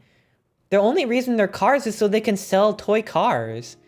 Like, there's nothing like Toy Story has to be about toys. It's because like the toys are a metaphor for looking after your kids, and they're toys, and they build the story out of the whole logic of you're a toy, you care about your kids, but you're a toy and you can't be seen and all this stuff, and that's what the story is based off. It's got this like cohesion to it. They're toys and it's a story. Toy Story. Boom! Toy Story. Bugs Life is about Bugs life, and they're bugs and they're ants, and ants have to do a thing, and they're a queen. Like, I guess they could have transplanted the story into a people story, but it just makes a lot more sense that they're bugs, and they have this clear hierarchy of birds eat crickets. Crickets, I guess, are bigger than ants. I don't know if crickets bully ants in real life, but it made sense to me, and you know, it worked. Like, I liked it. It's a bug story, and they talked about being bugs, and it was cute. Monsters, Inc. was this whole thing about, like, okay, monster in the closet. That's like a concept. You take that idea. Everyone knows the monster in the closet. That's such a broad and all-encompassing idea to build a movie off of. What if the monster in the closets had to do it because it was their job? What a weird concept, right? But it's interesting. It's based off of that thing that it just seems to make sense. Like, the concept behind the movie keeps the whole thing grounded. The fuck is Cars? Like, they really literally could have been racers. The Italian car is just an Italian guy. As barely an Italian guy, the Italian car is just like a caricature of an Italian guy. And Mater is like that's just Larry the Cable Guy. That's literally, you just took Larry, like, that's just him. That's Mater. And Lightning McQueen is just a fucking asshole. So, like, fucking, you know, yeah, like, the story is there, but it just didn't come together in such a way that, like, it left an impression on me. And because it's not bad enough that I can laugh at how bad it is, it's just, that makes it worse. It makes me resent the fact that the movie could have just been,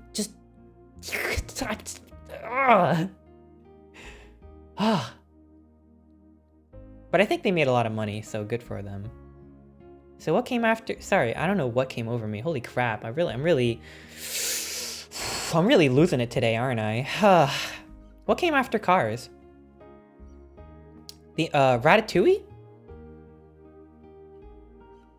Ratatouille.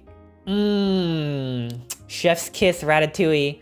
I fucking love Ratatouille. I watched it like 5 times before I realized that they were making a statement on like elitism and classism. I thought they were just funny rats the first 5 times I watched it. And then I watched it for the 6th time, and let me tell you, that was right around the time I started realizing that movies can be allegories for stuff. Holy shit. The rats, they're not rats at all. They're like the working class. Holy shit. That's deep, dude. And then they have this whole monologue at the end. Oh my god. It's about a culture that just will never accept that certain kinds of people can't work in that industry because the industry has this image of being part of the elite. You have to know things, you have to do things, you have to make things a certain way. It's all about these appearances, and Anton Ego is just like the distillation of that. He says, he scoffs at the idea that anyone can cook. And what do they realize at the end? That it's not that everyone can become a great artist, but a great artist can come from anywhere. Oh my god. It is about class, because obviously not every single person can cook, but the idea of a rat in the kitchen, oh my god. It all makes sense now. They took like a dopey sounding animation idea, like what if rat can cook? It's so silly, right? You say it, it sounds ridiculous.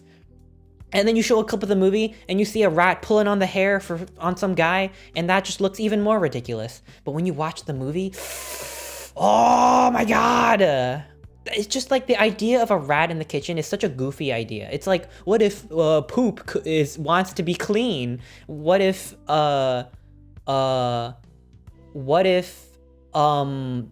dirt wanna be gold? What if what if I don't know, it just sounds dumb, but it's the best movie. So we're gonna put it in God tier. Ratatouille is a God tier movie. Tangentially related, but what do you think of Iron Giant, also by Brad Bird? Fucking masterpiece, S tier. No question. WALL-E didn't come up yet, we're going sequentially through time.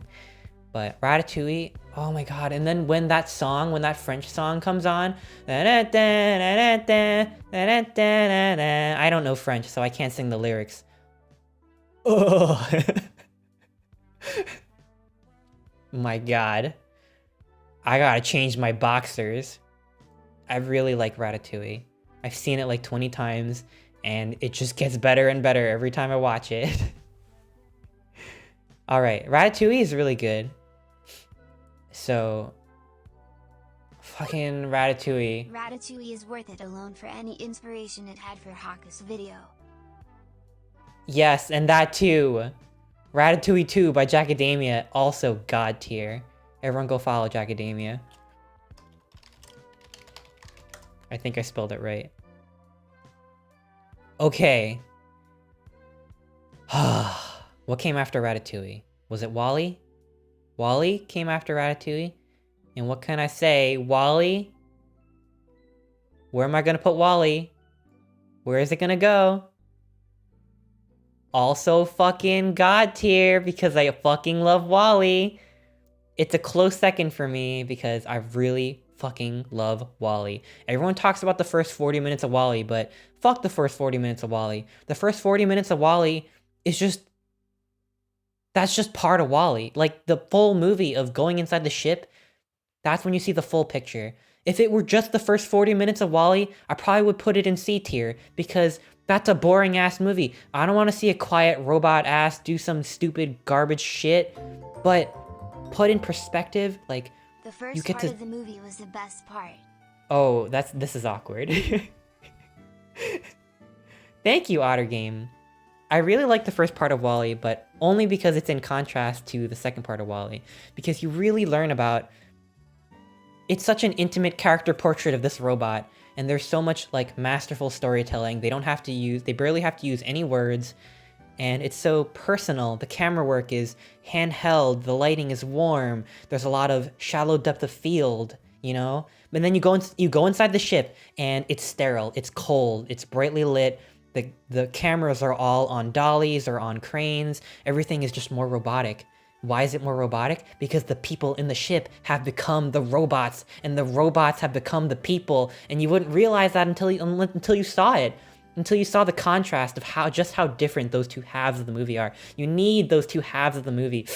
Oh my god, I fucking love WALL-E. It's so good. And what a dark portrait of humankind it paints, without becoming overly cynical, without becoming overly preachy, or super, you know, like, humans bad. Like, the point of the movie...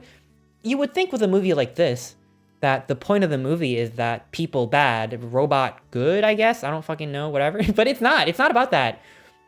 The people in the movie aren't the antagonists. They're not even evil. They're just they've kind of lost the agency. Like, they've kind of relied on this technology and let it evolve past them, and then they become so passive. They just become these giant babies. And how do they look when they sit on their seats? Let me okay. If they made a floating chair like the one in WALL-E, I don't care how good the movie WALL-E is, I would buy that chair. I don't want to fucking... I don't want to have to fucking go walk around everywhere. I want to get that chair as soon as it comes out, okay? But the fact that the chair... Like, they've evolved to become these, like, big gelatinous babies because they don't have this... They can't even stand up on their own. And then they do this whole thing at the end of the movie where they have to stand up.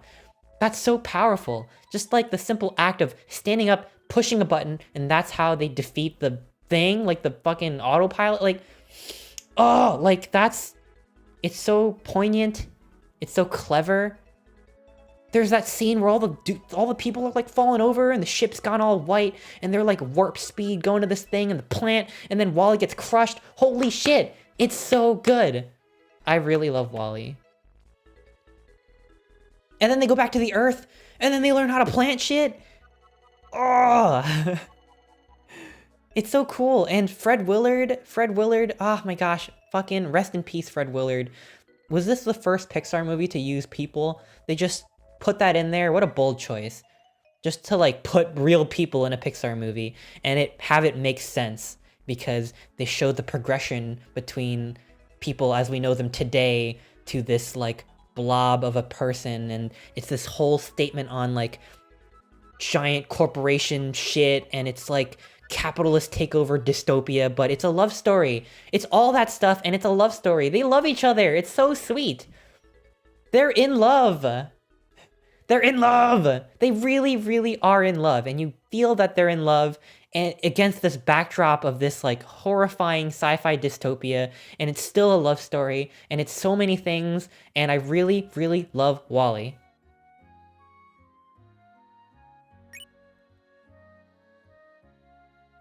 The Pixar theory? Oh, the universal multiverse Pixar. Yeah, fucking get out of here with that. They're movies. Some of them are good, some of them are less good.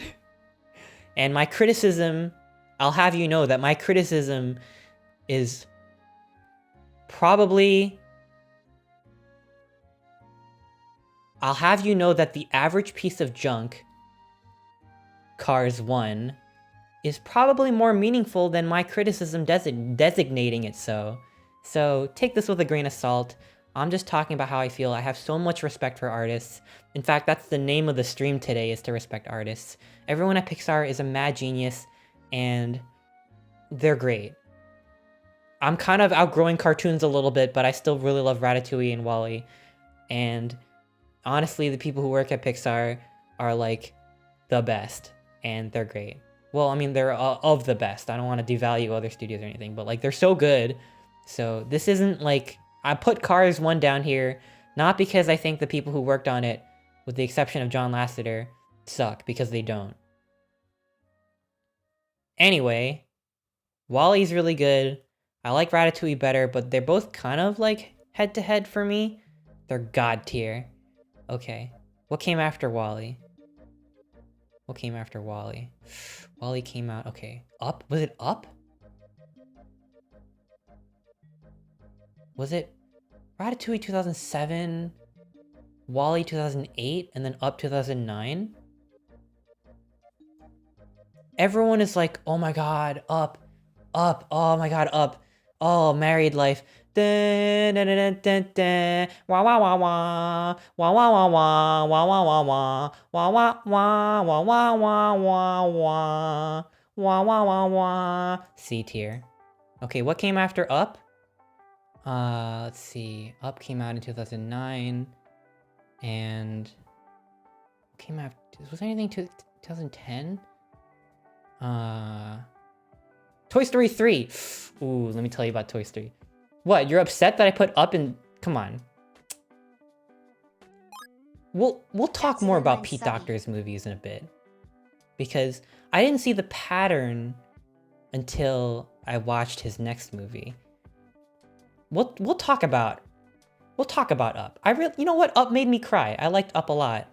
The dogs were a little silly. I'm not like I didn't grow up with dogs, so it didn't like hit me where it hurts. It didn't like the dogs didn't like make me like laugh like out loud or anything, but I thought it was silly.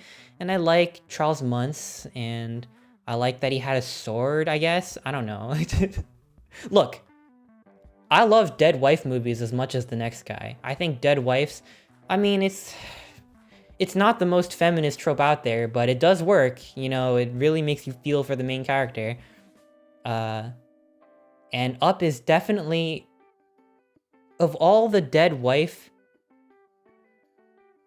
movies that are of all the Pixar dead wife movies, I would say Up is probably in the top 2 of dead wife Pixar movies. Maybe, yeah, it would be in the top 2 Pixar dead wife movies. Yeah, I can say that definitively. So don't feel too bad if you really like Up and I put it in C tier. So there's more Pixar dead wife movies? Come on, Waste. I don't have to tell you that.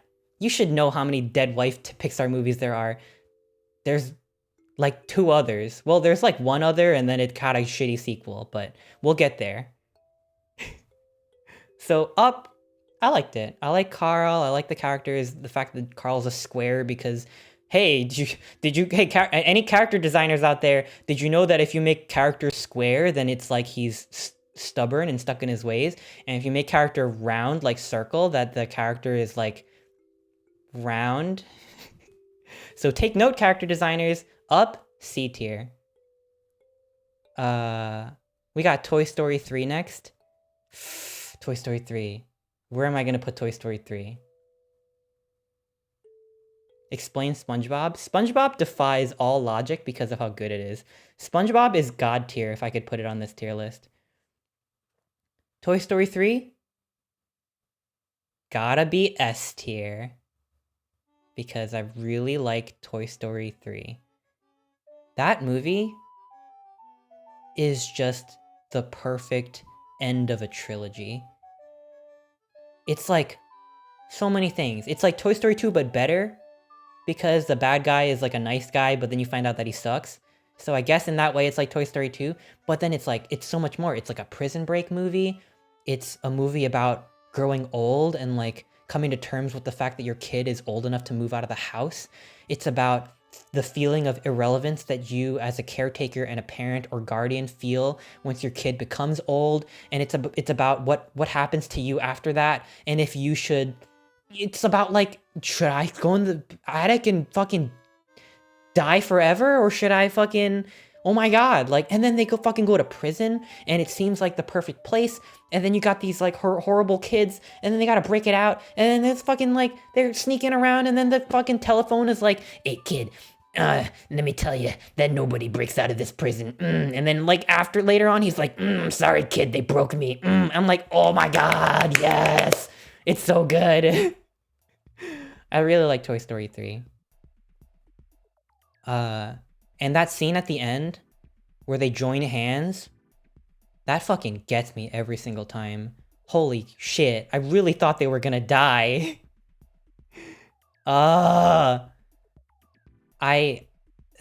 Toy Story 3 just hits every note so perfectly. It's still really funny. It looks gorgeous. It really... Maybe it's because I was going to college around the same time the movie came out, but I felt it. It's scary to grow up. It's scary to put your toys away. And then I kind of had this like revelation of like, oh my god, how do my toys feel? Whoa. And then Bonnie, is that the kid's name? And then you meet all the other toys, and then there's that big Totoro. It's really good. S tier. Not as good as The Incredibles, but S tier. I really like it. I'm sorry that Up is not in B tier, but I really think that it's not as good as those other movies that I put in the B tier. Come on, like, Up is not as...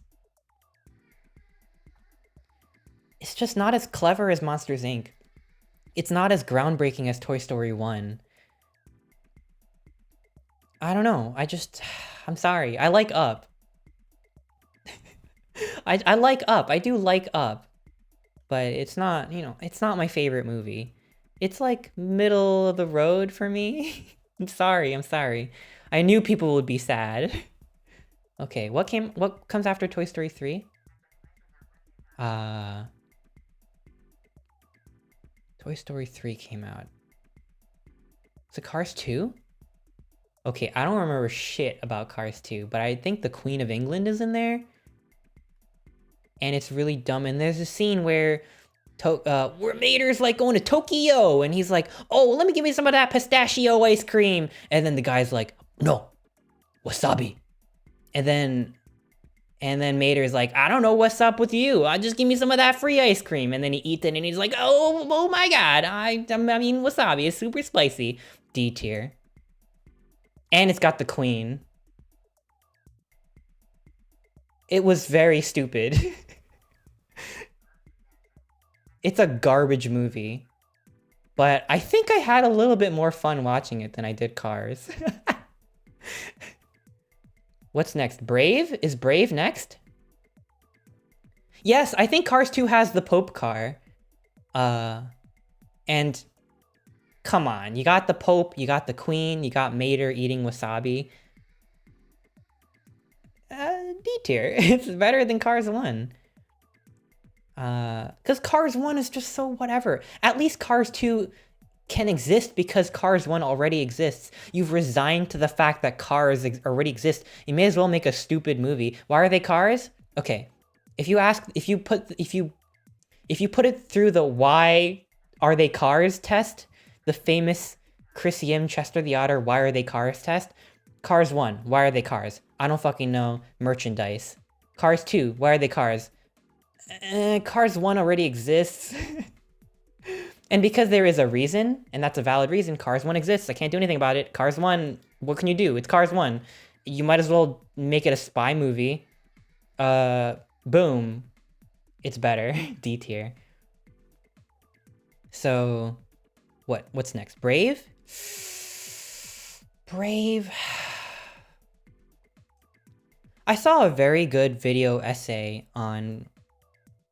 It was breaking down all of the different themes and subplots in Brave. And it was talking about how it kind of jumped here and there, and it was a little all over the place. Like, you got, like, the whole kingdoms thing, the responsibility from Merida's perspective, and then the mom turns into a bear, and then there's bear hijinks, and then there's, like, the kingdoms are kind of warring against each other, and then there's more do. There's more to do. Mom, it's just me, bo. Like, fucking... I think that there was a good movie in Brave. I kind of like the setting. The setting is so grounded. It's this fantasy, this like Scottish fantasy thing. Like it's got this like Celtic sort of like, I don't know. I like it. I like it better than Cars 2. But I don't think I like it more than Up. And I know that it originally had one director and then they replaced her. So maybe it was something that happened with production. But then again, Toy Story 2 I heard had like a nightmare production. But they made it really good in my opinion. So I'm judging the movies as they are and not like... I'm not trying to like find reasons as to why I don't like them. And again, the average piece of junk is probably more meaningful than my criticism designated. It's blah, blah, blah, blah, blah. Anton Ego said that. And you know Ratatouille can't do no wrong, so... There's no hate. But I'm putting Brave above Cars 2, but in the D tier. And Brenda Chapman, the original director, I went to a talk. She did a talk at the school that I went to, and I really liked the talk. She's... I don't know much about her, but I thought the talk was really great, and she seems like super cool. So... Brave is D tier.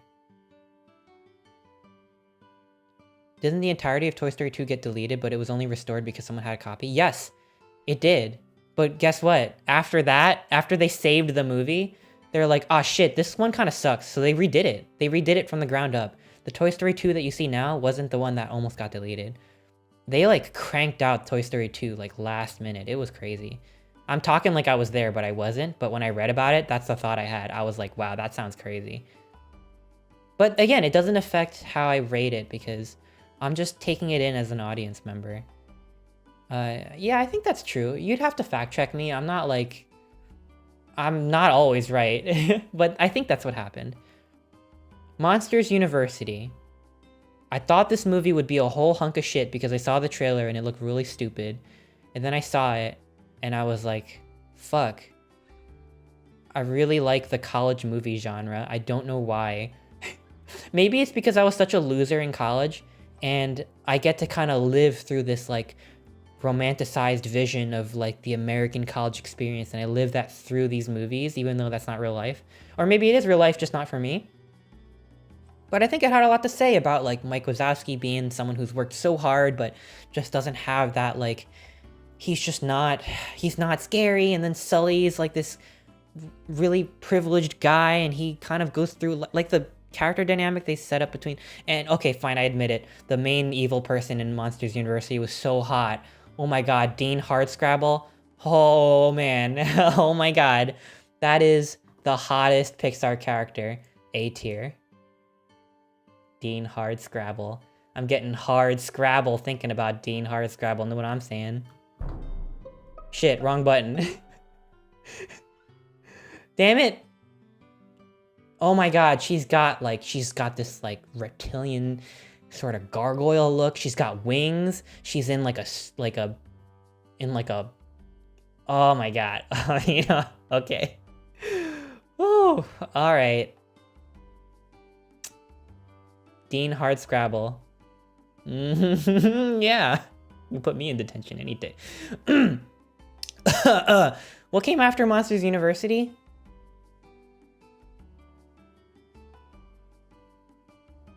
Monsters University came out. Inside Out. It's time to finally talk about Pete Docter movies. Pete Docter, he seems like a really cool guy, right? He seems like such a nice guy. I would love to meet him. I'd probably like fucking, if I could have dinner with any fucking studio artist, Pixar guy, Pete Docter would, he seems like, I've seen him in interviews and stuff. He seems really friendly and intelligent and cool. But I kind of feel like these movies, I feel like all of his movies kind of work better as short films. Do you know what I mean? Like, they're so high concept.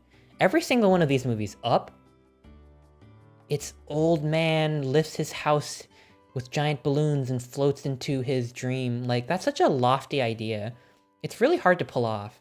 I think Up pulled it off. I really do think it's such a bizarre and specific, almost like surreal concept, and they turned it into a movie, and I think that's really good.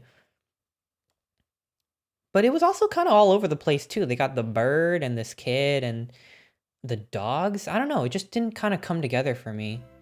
It really felt like they were trying so hard to sell this concept. They had an image in their head of a house floating in the air, and they made a movie around it.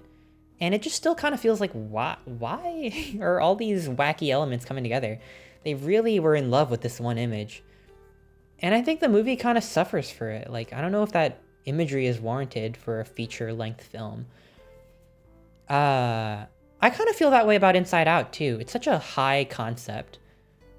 It's like your brain. This is how your brain works. First, you got these 5 emotions in your head. Everyone has their 5 emotions, and everyone has like one dominant emotion, and there's a control panel, and then there's this, and there's core memories, and then there's this, and the memories become this, and they become core, and then this is the part of your brain where you make friends, and this is the part, and then and the imaginary friend looks like this, some kind of clown for some reason, and then your deepest fears goes over here, you have a dream where your teeth are falling out, that's like a camera inside your brain. It's like, what?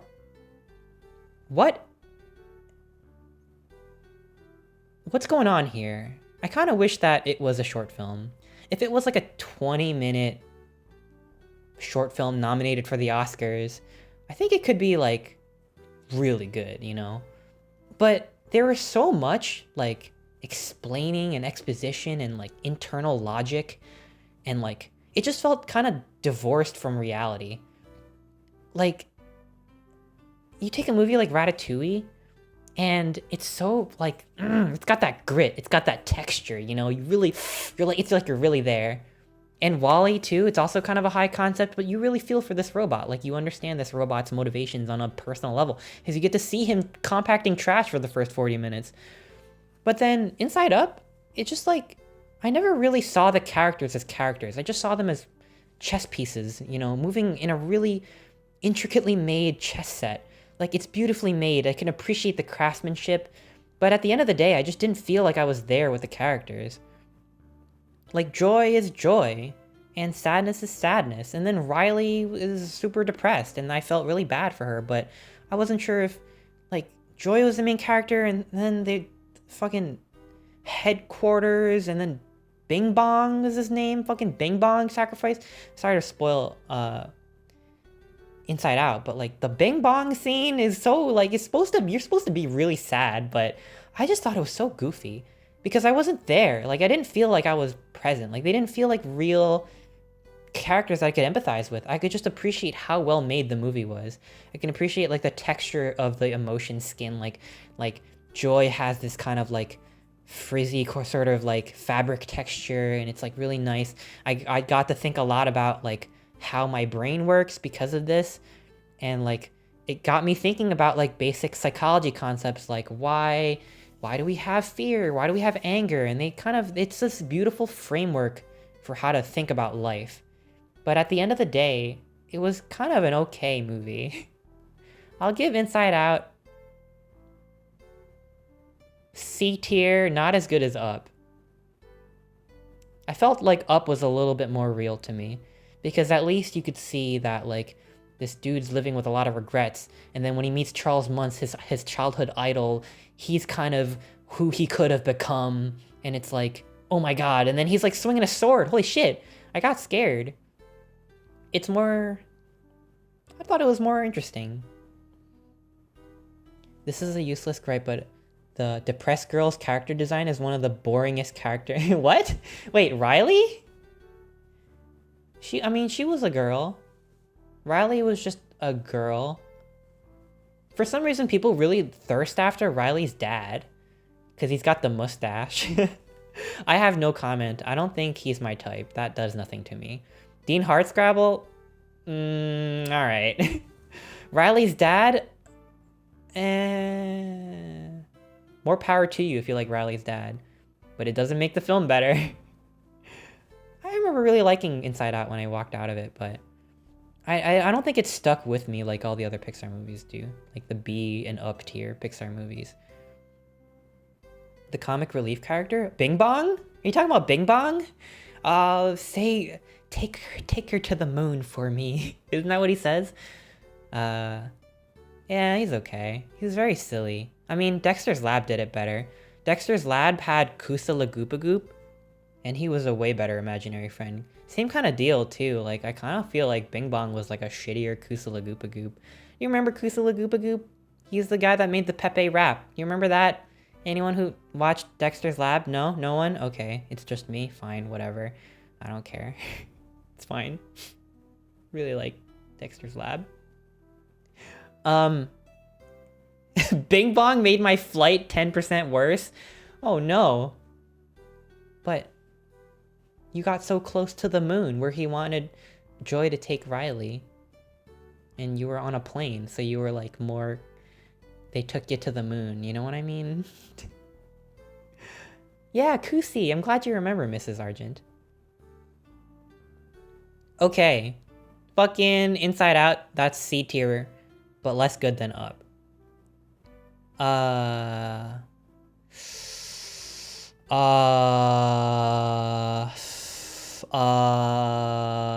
Is it Finding Dory next, or is it The Good Dinosaur? Because The Good Dinosaur... Guess who watched A Good Dinosaur yesterday because I hadn't seen the film before? I just watched The Good Dinosaur. The first time I tried to watch The Good Dinosaur, I was like studying for something and I put it on, and I just lost interest completely because everyone was being so mean to the dinosaur. They were being so mean to Arlo. I felt so upset that I'm like, I'm not vibing with this movie. I shut it off. And for a long time, I was convinced it was my least favorite. But I finished it. I watched it, and actually I like it a lot more than I thought I would. It is a kind of, it's, in a way, it's like one of the darkest Pixar movies, because the first full half of The Good Dinosaur is just relentless against this kid, And I'm not talking about the human kid. I'm talking about Arlo, who is a child. He's like, I don't know how old he's supposed to be, but he's like 13 or something, like emotionally. That's what I got from watching it. And like, there's so much bad shit that happens to him. Like, his older siblings are picking on him for being a coward. His dad is like disappointed in him. I'm not gonna spoil it, but like a bunch of other bad shit happens, and then he's gotta find his way home. And I'm like, oh my god, this movie is so sad. And then afterwards, it kind of starts to coalesce a little bit. I like how focused of a movie it is. It's like a survival movie. I didn't think that it would be that, but it is. I kind of like how like singular of a concept it is. Was it fun? Not really. But by the end of it, I liked Arlo and I liked the kid who's basically just a dog. And I felt good when, spoiler I guess, but he makes it home after this like grueling journey. It's dark, like, but he makes it home and I felt it. Like I felt emotional and like I was like, damn, this is there's not a lot of bullshit in Arlo. It's just a downer movie. I'm actually not sure where to put it.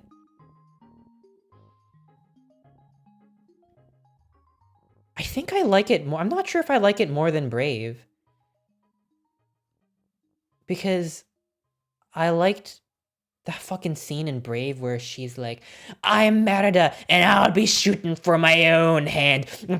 And she like breaks her fucking like thing. That scene was badass. And then the fucking, she pulls the bow and it just goes, and the music kicks in, and then the arrow gets split in twain. Really good. I don't know if the Good Dinosaur, but I did like The Good Dinosaur, but I think it was a better movie than Brave because it was like less hijinks and less bullshit. But Brave kind of like, I think I was more engaged with Brave. Is it lower than Inside Out? Yeah, I think I would say so.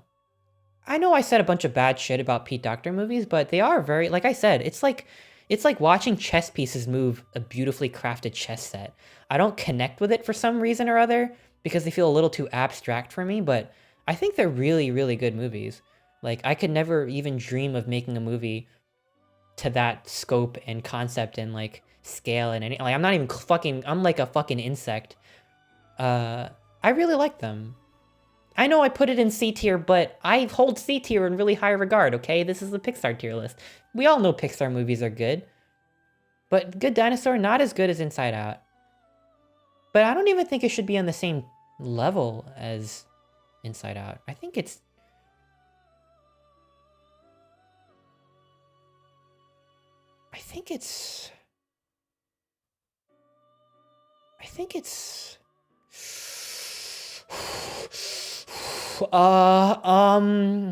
I really like the way they say mordu, so I'm gonna put it underneath Brave.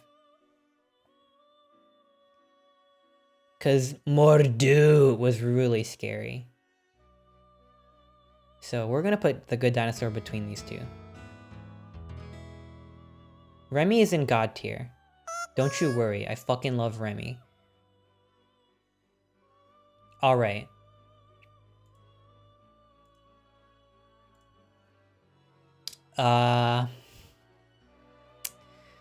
Mordu.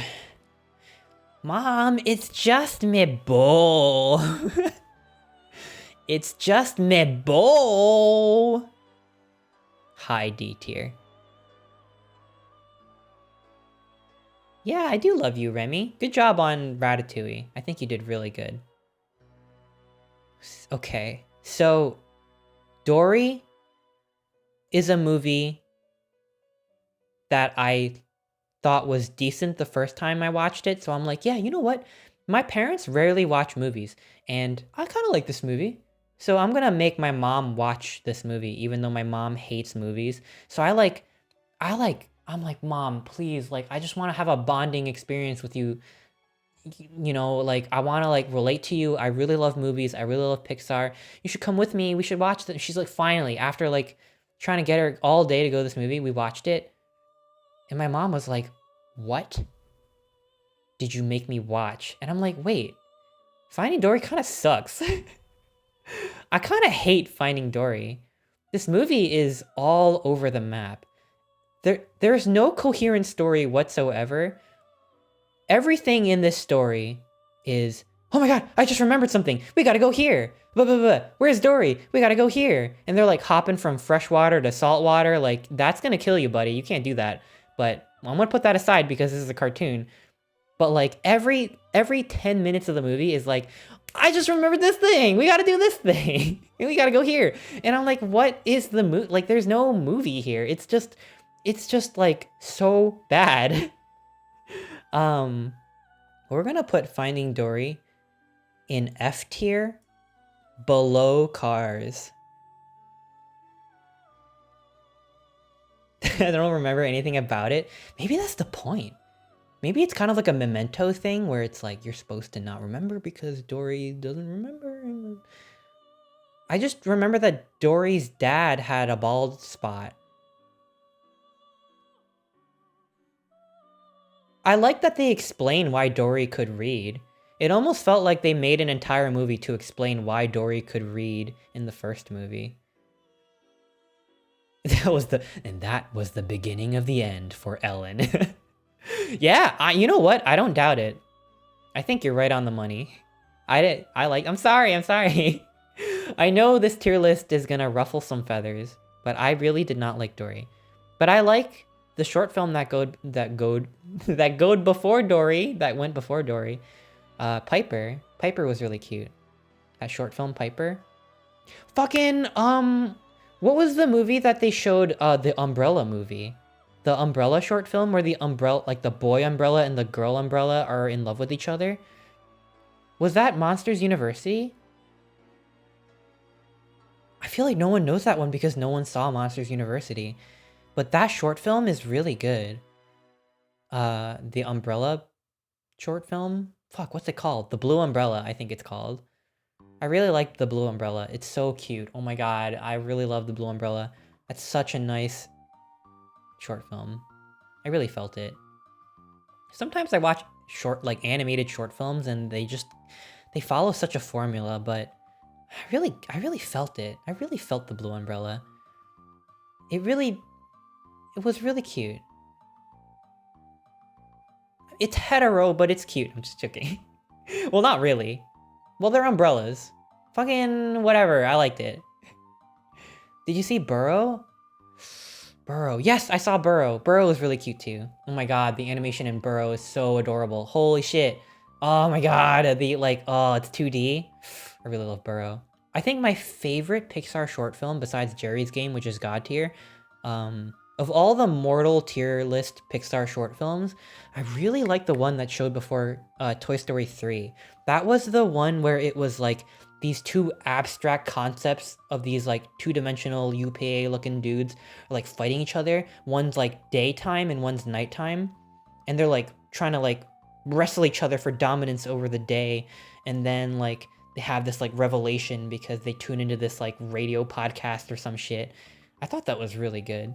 Was it Day and Night? I really like that one. That one's like S tier for Pixar short films. Paperman? Paperman is like A tier. Is that Pixar or Disney?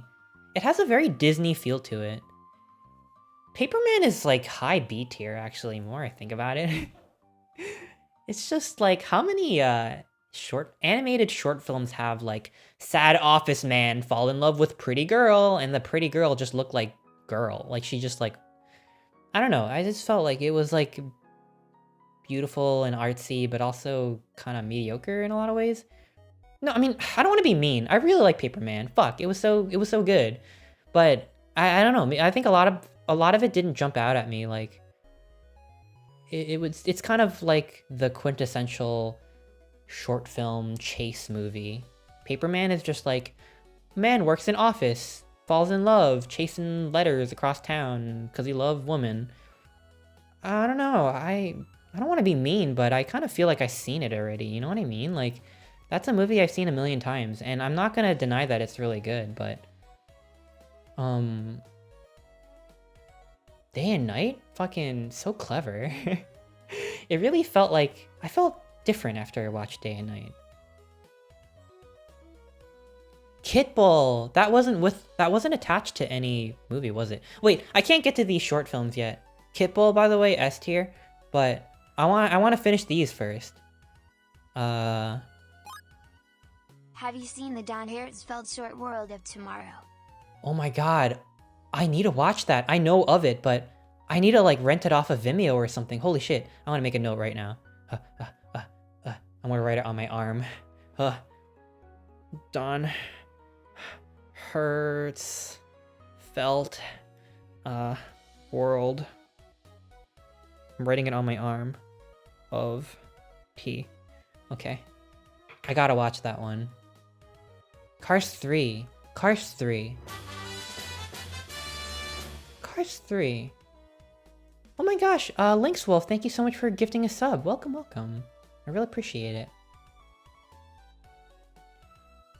You have a computer? Well, it's capturing my screen and I don't want to like... You know what I mean? Cars 3.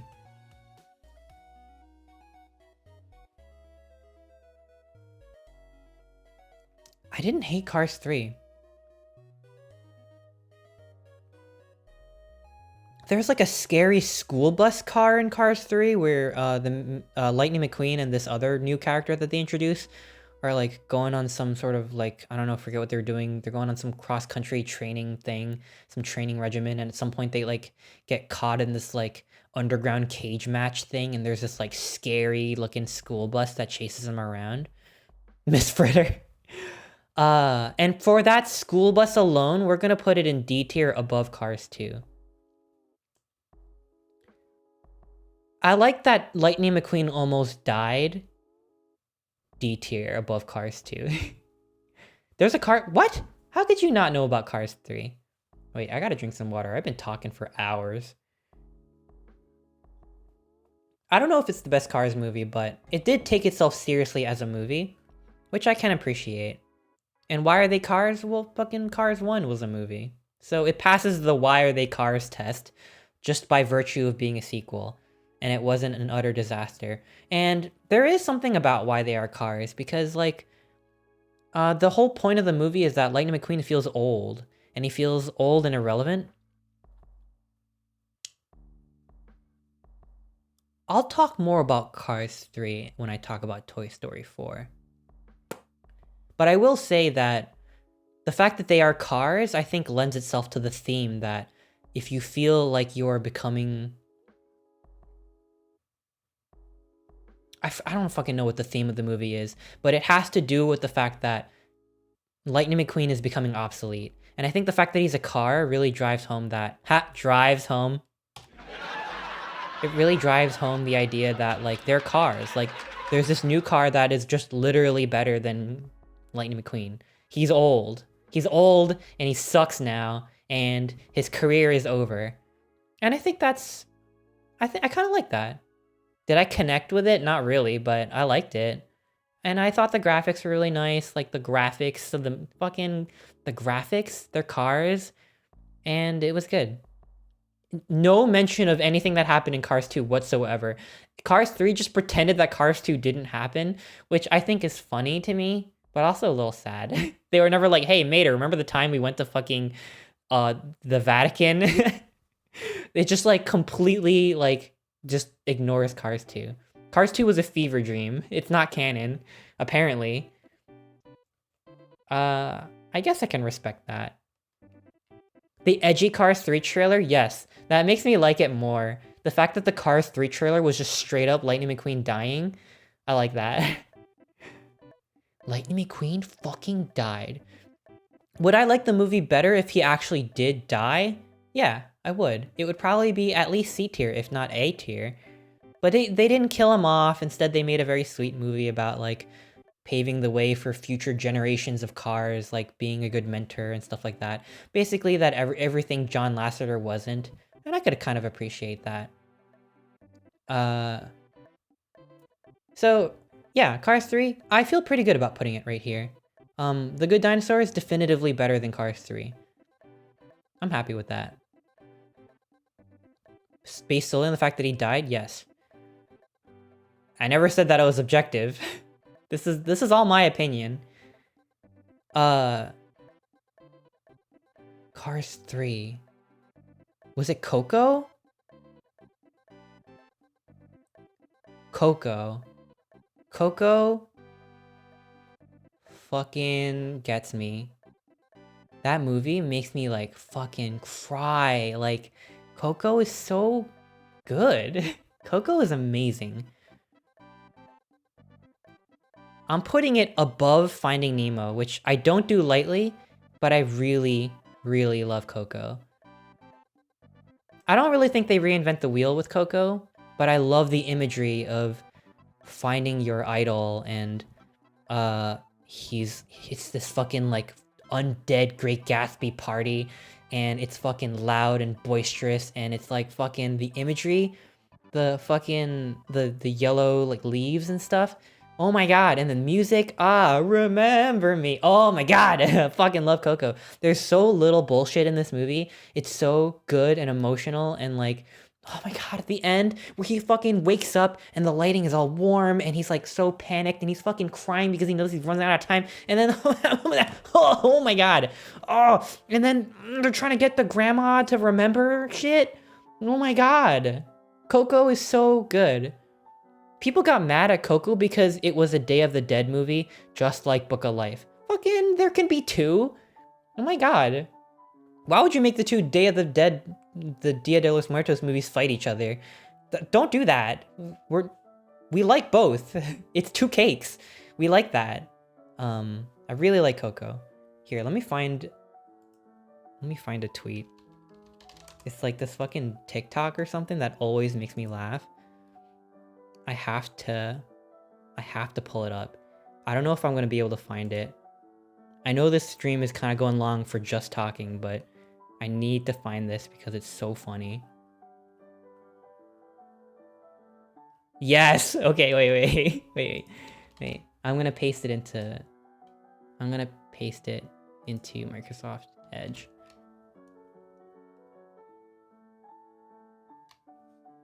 Just in case I'm logged in and some fucking not safe for work shows up in the comments or something. I don't know. I just gotta be really careful. But let's turn this off for a sec. I'm just scared. I shouldn't be logged in. Oh, I am logged in, but I'm on my dumb Twitter. Okay, it's fine. All right. Wait. Wait, everyone shut the fuck up. I love this. This is so funny.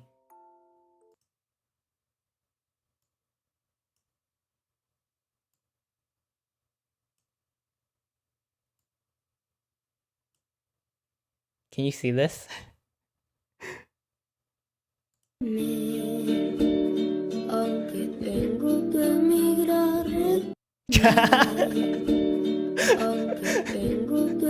That gets me every time.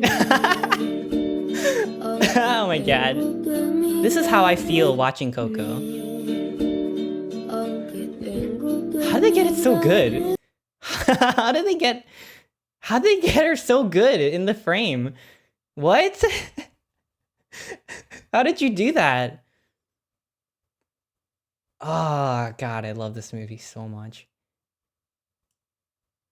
How did you, what? You should know by now we want long streams, the more distractions and whatnot, the better we enjoy spending time with you. Follower, thank you. That makes me feel a lot better. Thank you, and I'm glad you're having fun too. Why did they have a weird, unfair US Border Patrol-esque checkpoint in front of the Land of the Dead? Yes, there's a lot you can say about framing Pixar's first, like, Mexican movie around, like, Border Patrol. I mean, they probably should have thought about that imagery. And there's a lot of, you could probably write essays on how bad, like, not cool that is. But I can't deny it. That movie got to me. Like, I think it's so well made, and it's really beautiful. I don't think that, you can criticize movies that you like. And that is totally worth having. I don't think I'm the best person for that conversation because I don't even know where to start. I don't think I'm smart enough to talk about that. But I've read about that. I'm like, oh yeah, wait a minute. I didn't think about that at first. kind of interesting. Probably, I don't know.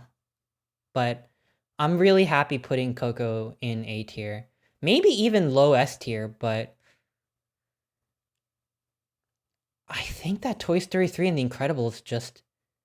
I think of them as legendary movies, and I just think of Coco as... I mean, I really like Coco. I don't know. I'm kind of... I think Toy Story 3 and The Incredibles, they have... I think they just have like these like story layers to them that maybe I didn't watch Coco enough, but I feel like Coco just does what it set out to do so good. But Toy Story 3 and Incredibles, I just think about these movies over and over again. And that's why they're in the S tier. And I think about Ratatouille and WALL-E in that same way too. Yeah, I would put it in A+, but for the sake of keeping this as minimal as possible, even though I put a God tier, I'm gonna leave it at the front of the A tier. Okay, we're doing really good. Okay, what's next? Toy Story 4? Was that next? No, Incredibles 2 was next, right? Do you stream about other stuff? Yeah, I mostly play games. Welcome, Floridian. Incredibles 2. I heard the production was really rushed for The Incredibles 2. And I do like The Incredibles 2. It kind of feels like an epilogue. It feels like an epilogue to The Incredibles. But I don't know if I like it enough. Like, kind of like... I'm not sure where to put it. Because I like it. It was really great to see the characters again. I think they wrote the characters really well. It feels faithful to The Incredibles. It's not like I dislike this movie. It feels canon. I accept it as a sequel to The Incredibles, and I wasn't upset. Not that... Okay, I won't pretend that I've never gotten upset at movies, but because I had this whole thing at the beginning of the stream about being, like, really, really upset, sometimes fans can get so mad when stuff isn't the way they want it to be. Well, maybe I get like that sometimes. I mean, I don't fucking harass anybody, but The Incredibles 2, I really love The Incredibles. And I saw Incredibles 2 and I'm like, this is good. Not Incredibles 1 good, but I like it. I liked the sexual tension between Helen Parr and Evelyn Dever? Is that her name? Evelyn Dever? Evil. Yeah, they had a good energy going. They were like talking, shooting the shit, and it felt very naturalistic. And they talked a lot about like fucking like if, society. You know how The Incredibles 1 is like, society? They do a little bit of society stuff in Incredibles 2.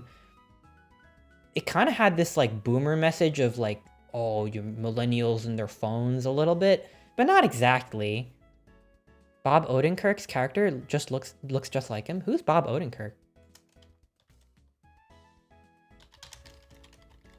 Who did he play? Was he oh, he was Winston Dever. He was the guy, the rich guy, right? Oh, he was in Better Call Saul. Oh. Yeah, he was fine. I thought the motivation between like the character backstory between the two rich people, the Winston and Evelyn, I thought it was a little hokey. Like they did a whole flashback, and it was like, but the superhero could have saved him, but you didn't protect. But they relied on the superhero, and that just felt pretty run of the mill like superhero movie to me. And I don't even think they had to show the flashback, but they put in a flashback just so you never forgot about it. And I'm like, okay, they don't do it for me. I'm just here for the Helen Parr, Evelyn Dever love-hate relationship. Yeah, it didn't make sense, did it? It was like, you your parents thought the superheroes would save you, but they didn't. They didn't go to the safe room, and now I hate superheroes because I'm a complex villain that wants the people to not rely on superpowers, so I'm gonna make the world hate supervillains. Really? There's so many better ways to achieve your goal. You're like a bazillionaire. I don't know. It just felt weird, but I really like the fact that like the superheroes are fighting against each other, and there's that cool girl that can make portals, and I really like Portal. That airplane scene. I know you like the airplane scene, Joe. I like it too, but I think it hit you different, and I can appreciate that. So we're gonna put The Incredibles 2. If Chester had a superpower, what would it be? We're gonna put The Incredibles 2 above Up because of that scene where Jack Jack fights the raccoon. That was masterful. You see how Jack Jack fought the raccoon? That's like one of Pixar's best scenes. What? Don't look, Up stands, don't come after me, okay? That scene was so good. Maybe you need to rewatch the raccoon fight scene. If Chester had a superpower, I don't know. I'm not sure about Chester, but if you'd ask me, I'd like to shapeshift.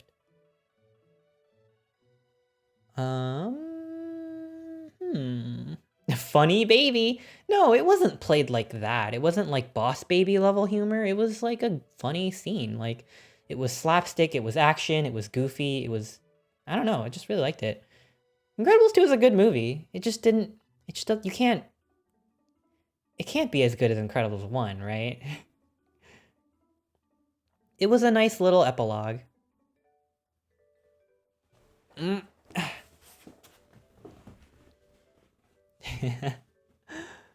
Let's see. Toy Story 4 was next, wasn't it? Toy Story 4. Okay, I will say this about Toy Story 4. Toy Story 4? I saw Toy Story 3 and I'm like, no way can the toys look better than this. This looks like real. And then I saw Toy Story 4. That movie looks so good. Like, the way that, like, it's not just, like, real life. It looks like the film, like, the like, it looks like it was shot on film with the most fucking expensive, beautiful camera. Like, they have, like, the way the lights go out of focus and the way the lights fucking reflect off of the characters. There's a scene where a cat goes into the sunlight and stretches, and it looks like bonkers good. The Toy Story 4 is like one of the best looking movies I've ever seen in my life. I would just watch Toy Story 4 just to see how good it looks. And I don't think that I would say that for many Pixar films. Technically, like on a technical level, you can feel like the dust in the air when you go into the antique shop and you go to the carnival and the lights go out of focus, and fucking Woody and what's her name, Bo Burnham, are like looking at each other, and then the lights go out of focus, and like it's like reflecting like the fucking warm light off of their faces, and like, oh my god, like it's so good. But if you think about it, I just don't understand what... I don't see where it fits in the trilogy. I guess it's meant to be like an epilogue, but like... I thought the point of Toy Story 3 was that the toys need to be there for their kids. Like, that's the point. So even if they have to go to the attic for like another 20 years, that they're willing to do it, because the whole conflict in Toy Story 3 stemmed from the fact that the toys felt like they were irrelevant. And then Woody was like, no, we are Andy's kid. We're gonna be there no matter how long it takes for him to make new kids and then need us again. And they were balancing between their obligation as a caretaker versus their fear of basically death. And then in Toy Story 4, they're just like, oh, Woody... And Bonnie doesn't really like Woody, so Woody can go. No one's really gonna care. And then they just let him go? I thought the whole point, Woody, wasn't your whole thing, Woody, that you would be there for your kid no matter what? Maybe, am I misunderstanding something here? Like, it just felt so antithetical. I didn't get it. But I like that Bo Burnham was like a girl boss, and like Woody got to be with her, and like I really like the villain. The villain is this like antique toy, and she like is such a like I like the way she's characterized. Like you're scared of her, but she's not bad. She's like like fucking going through like something. I really like her, and she's got these like scary looking puppets. I really like that. I didn't hate Toy Story 4. I just wish that it wasn't made because I don't get it. Maybe I'm missing something. I'm probably missing something. I enjoyed this movie, but I think it's my least favorite Toy Story movie. We're gonna put it between Incredibles 2 and Up. I think Toy Story 4 and Incredibles 2 are both movies that are epilogues to movies that I really love. They're not bad. I don't regret watching it, but I just don't think that I needed to, Why does my man keep pushing up further down? You know what? I would not be opposed to moving up over here. I'll say it. Incredibles 2 didn't make me cry. Toy Story 4 didn't make me cry, but Up did. I thought the dogs were a little too silly, but I do like Up. So yeah, why don't we do that? You've convinced me. I do like Up. But do I like Up more than Soul? Let's go to Onward. Onward is a movie that feels like Monsters University, and they both have the same director, and I guess the guy just makes movies that I like. It got to me. Onward got to me. I thought the premise was a little silly when I first heard of it.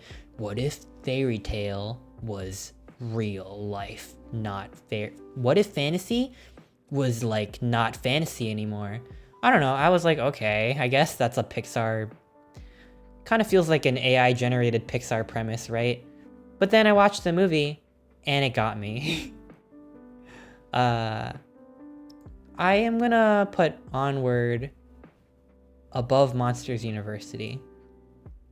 Just because it stands on its own, and it's like a road trip movie, and it's fun. And guess what? It's got Disney's first ever out lesbian cop character, so that's an easy mid-A tier right there.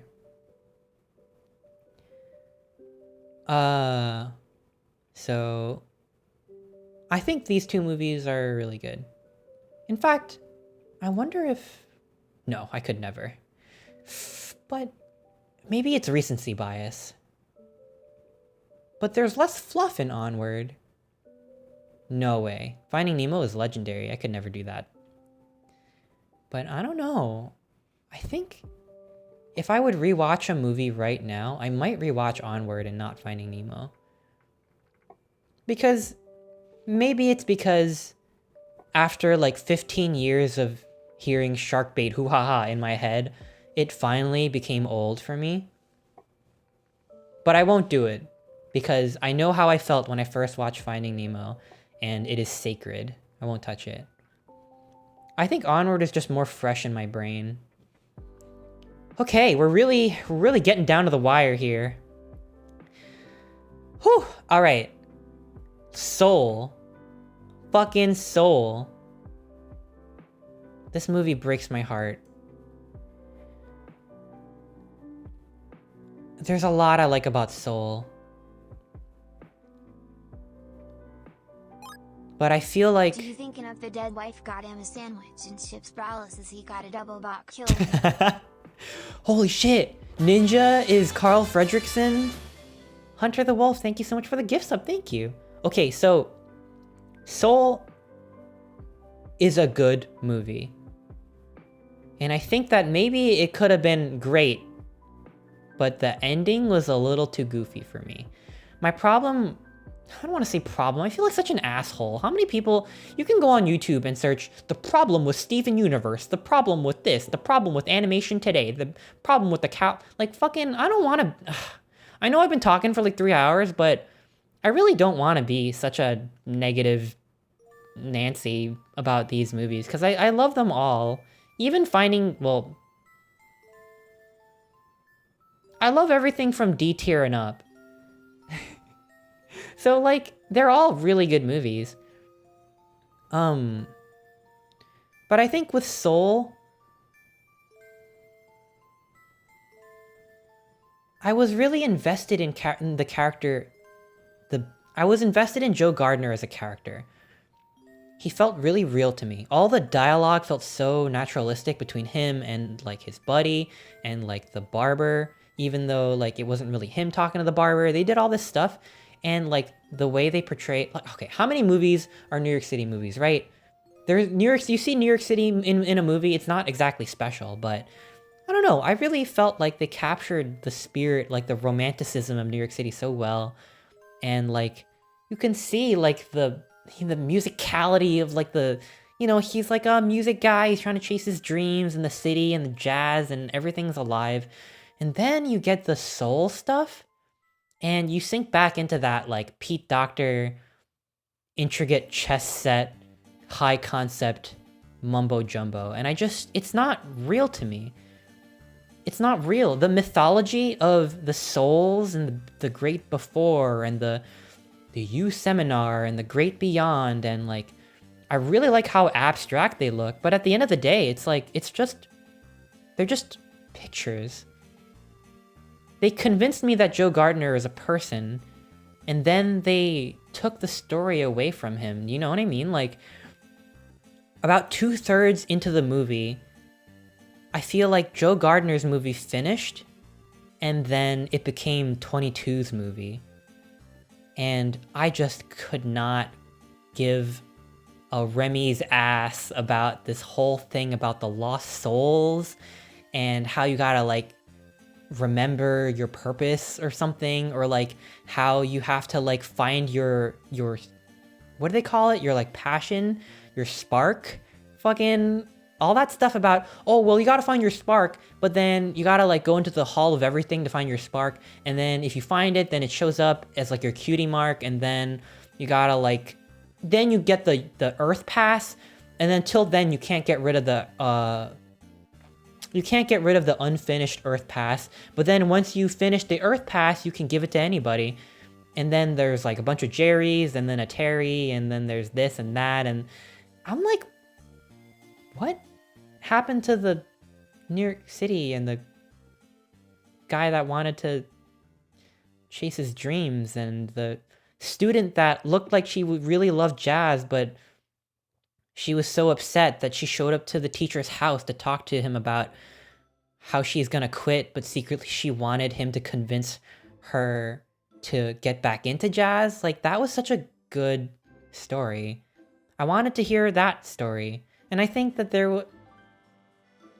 I just wanted to see those two characters, like, learn about each other. You have a girl who loves jazz but wants to quit, and a teacher who loves jazz more than his job is capable of giving him, because he's, like, not happy about being a middle school teacher or whatever. Fucking middle school teachers fucking rule. I don't know if the movie was, like, trying to diss them or whatever, but the movie frames being a middle school teacher as unsatisfying. And you have this kid who doesn't really know what she wants in life. But instead of her being the secondary character, they make this, like, unborn soul, voiced by Tina Fey, to be that character, to make Joe Gardner learn as a person. Why? All that soul stuff, like the soul world stuff, I didn't feel it, you know? Like, and then at the end, it was so goofy, where 22 becomes, oh, this is a spoiler, I'm so sorry. It got really goofy, okay? It got so goofy. It was like Soul the movie, but not like New York City Jazz Soul the movie, but like I don't know, like why do I need to buy into this? I thought the point of this whole mythology stuff was just so we can understand the character a little bit better and then like grow through them, but that became the movie. It overshadowed the actual movie that I liked. It was so good too, like I don't know, it felt like something was missing. Like they sacrificed the texture that I keep talking about, the texture that Ratatouille has. They gave it a little less texture and gave it a little bit more soul stuff. And that's just not real to me. It's too abstract.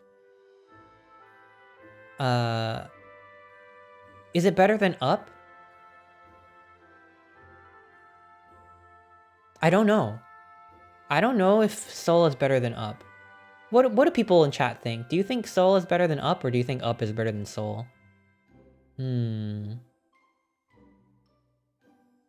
not sure. Up is better than Soul? Soul is better than Up? Up was better? Soul's better? No! No one can decide. Make a poll? Okay. Which do you like better? Up, Soul. Boom.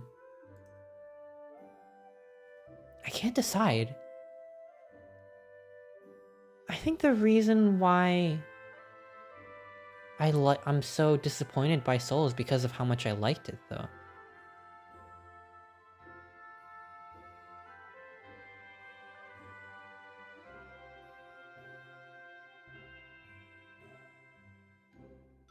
I like the scenes where Joe's talking to his mom and Joe's talking to 22 as Joe talks to his barber, and he talks to his like role model. He finally gets into the band after like embarrassing himself, like, and then that lady is like, "That's a story once I heard about a fish who's like, I need to go to the ocean." I really like that.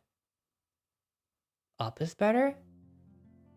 Everyone's telling me Up is better than Soul.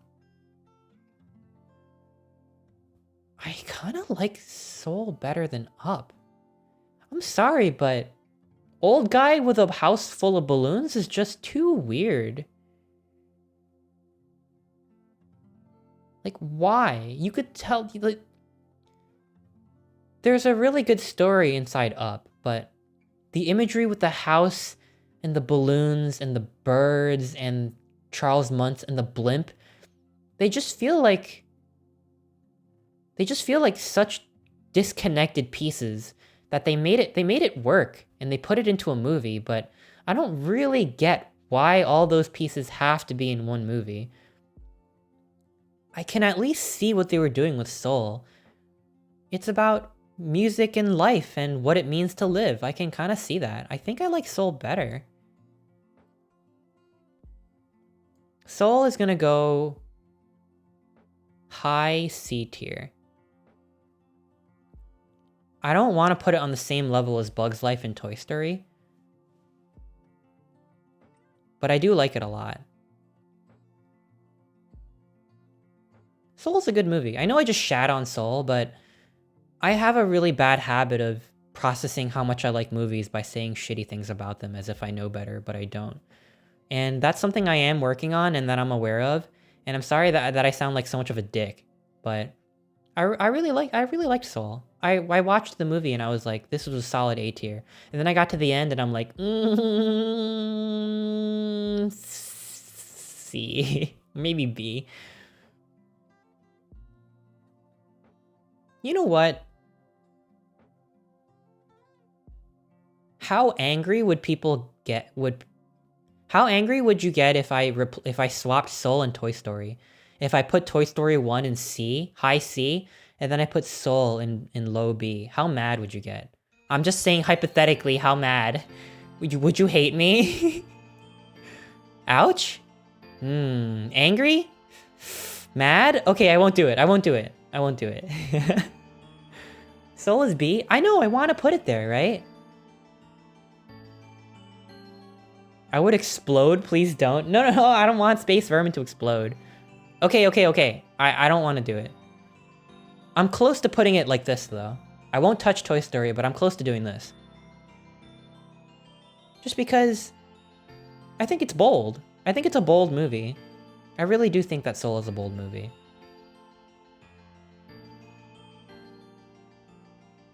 But you know what? I'm gonna put it down here. I just think that Toy Story just holds up. Maybe I like Soul better tonally and conceptually than Toy Story 1. But I think Toy Story just works better as a movie, and it like defined.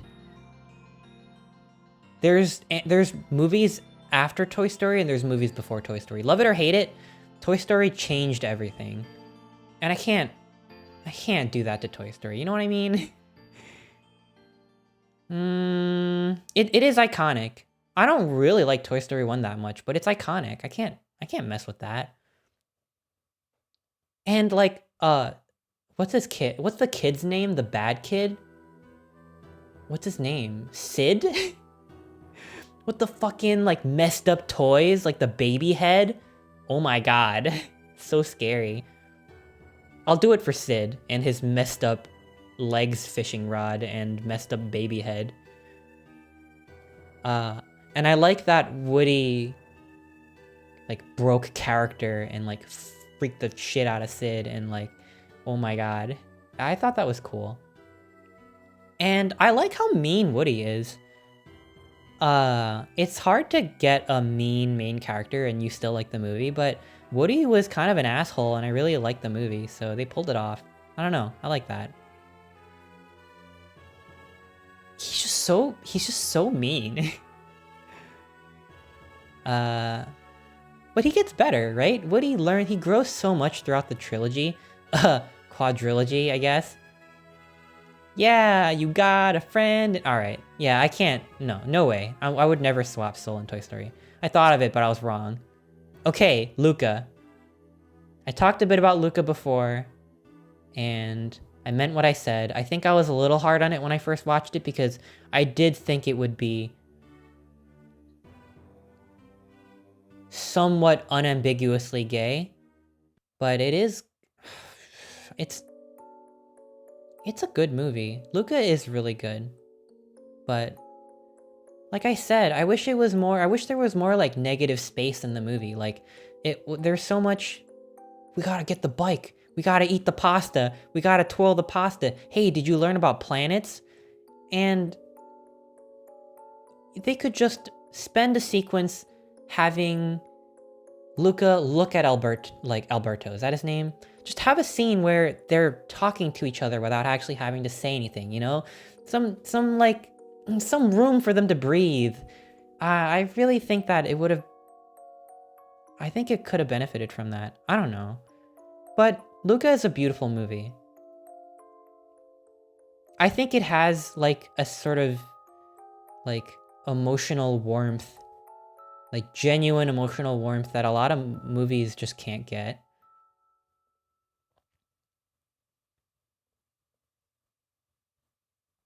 Having sat on it a little bit more, originally I was gonna put it right here, I think. Maybe I would put it... I think I was gonna originally put it right here.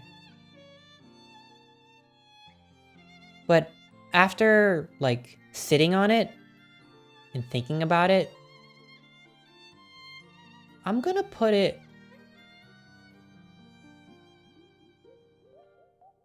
You know, it's gonna go higher, in case you were getting scared. It's A tier for sure. But where in the A tier? I'm not sure. I don't know. Oh shit, where did I drop it? Where's Luca? No! No! No! It's A!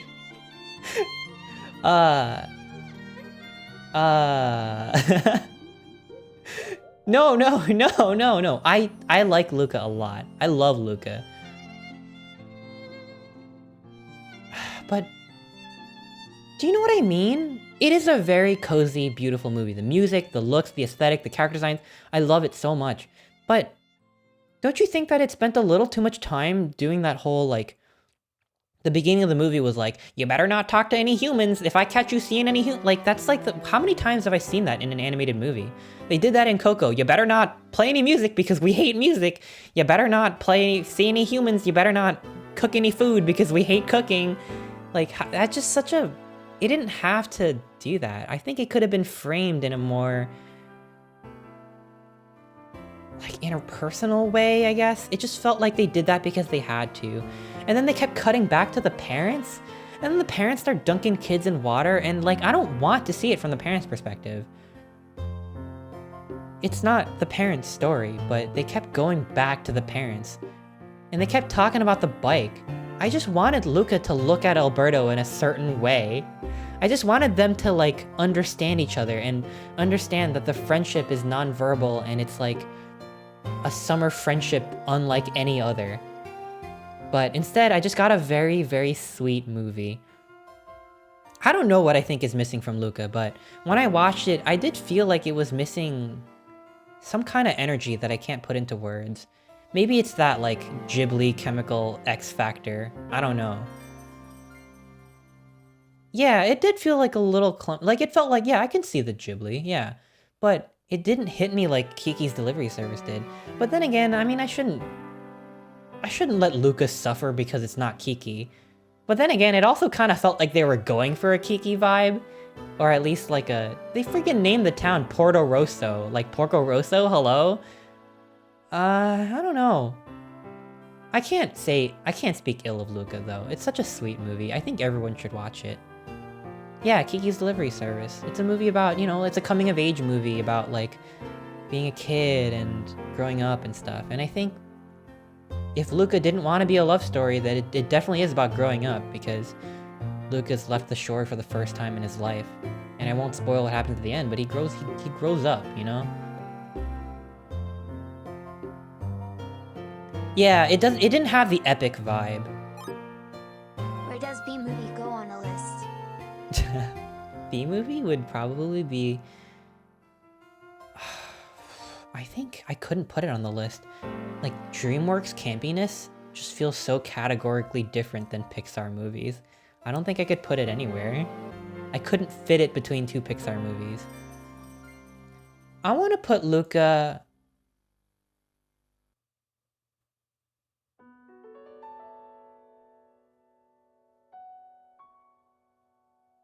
I was so sure for a long time after I saw Luca that I liked Onward better. I was so sure that I liked Onward better than Luca. But I do appreciate... You like jazz? ...the scope of Luca. But then again, the scope was small enough that if it really was about the triathlon, I thought it was kind of predictable. But then again, it really isn't about the triathlon, it's about the friendship. But then if it's about the friendship, then I wish that they spent more time just being together rather than wanting to eat pasta.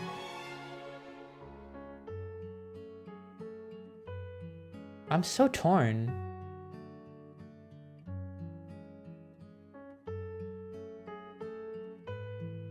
I think I'm gonna put Luca at low A tier. It has kind of like an... Okay, I don't know if this is gonna make any sense, but the vibe of Luca is like... I could feel the... It kind of has like an indie vibe. That doesn't make sense, does it? I think it goes to the whole epic scale thing, but it is a personal story about three friends. It feels like a smaller movie, and a movie that I could like really... You know, Ponyo is my favorite Ghibli movie, and the story in Ponyo didn't... It doesn't... When you read the story... When you read the synopsis for Ponyo, it doesn't do anything. Because it's not about the story, it's about like the feeling. The sensory experience of it. And I think that that's what Luca does really well. And I think that I like it so much that even Toy Story 2 and Monsters Inc. and Bugs Life, they kind of have this like zany cartoon Pixar sort of we're gonna sell some toys, but we're still a movie that's gonna make you laugh and cry kind of feel to it. That's the Pixar vibe. Like, we have a bunch of goofy characters, it's a funny concept that turns surprisingly emotional, all that stuff. The stuff that they've like boiled down to a science. But then Luca was like, no, we're just gonna make, it's gonna be like queer undertones and good. And yeah, they aren't accidental. Oh, but I wish they were, oh, like, it's not. The thing that frustrated me about Luca was that there is a scene where Luca puts his arm around Alberto against the sunset. They're like fucking like riding a motorcycle that they made together, and Luca is behind him like hugging him from the back. They are clearly in love, but everything that they say and everything that the movie tells me about the character, like everything the movie says as opposed to shows, says that they're not in love, because there's a really emotional scene at the end, and I wonder if it was really earned. Because throughout the movie, they're just talking about these external things. They're just talking about, like, things. They're not talking about... They're not, like, feeling like they really gravitate towards each other. Like, their lives are changed because they met each other. They just want to do these things. They're like, oh my god, did you know that, like, Julia says that the planets aren't anchovies, they're actually planets. Stuff like that. Like, they want to learn about... They want to go to school. They want to win the contest, they want to get money, they want to do this, they want to do that. I don't know, it just feels like I wish that the plot was more in tune with how clearly in love these kids are with each other. And again, it would be hokey if see monster equal gay. Like, they don't have to hammer it home. They don't have to, like, kiss each other on the cheek. I just wish that I felt like that energy. I don't know. I really like Luca. I don't want to speak ill of it. It's a movie that everyone should watch. It makes you feel good. Finding Dory is F tier? I'm sorry. I don't like Finding Dory. That movie was so disconnected. Like, just... There's so many random things that happen in Finding Dory. And I didn't need that story. I don't know. Dory is just a frustrating protagonist. There's cute otters in it. I'm sorry. I love Luca. I'm sorry that I'm being so mean to it. I really love it. I swear I'm not this fucking infuriating to talk about movies. I think I have to accept the fact that I'm just like the worst person to talk about movies with. Like, the kind of person that makes criticizing movies their personality trait. Like, just the worst. You know, I'm just... No one wants to listen to this. But that's my Pixar tier list. I swear, I don't think that I'm all that. I just have a lot of feelings. I think this is just how I am, and I'm trying to be better. I really love Pixar. For a long time, like, Pixar was like the reason why I wanted to do animation. And now I think I want to do something a little bit more like not feature. I kind of want to do some like, I don't know, I'd go into like making advertisements or something. I want to do like commercials. I want to do like weird shit. I want to like do commercials to make money, but then I have my own startup studio so I can do like music videos and like cool shit. Like, let's say there's an indie game that I want to do a promo for, and like I can do it because my team is so good and they could draw better than me. That's like the kind of shit that like gets me excited now.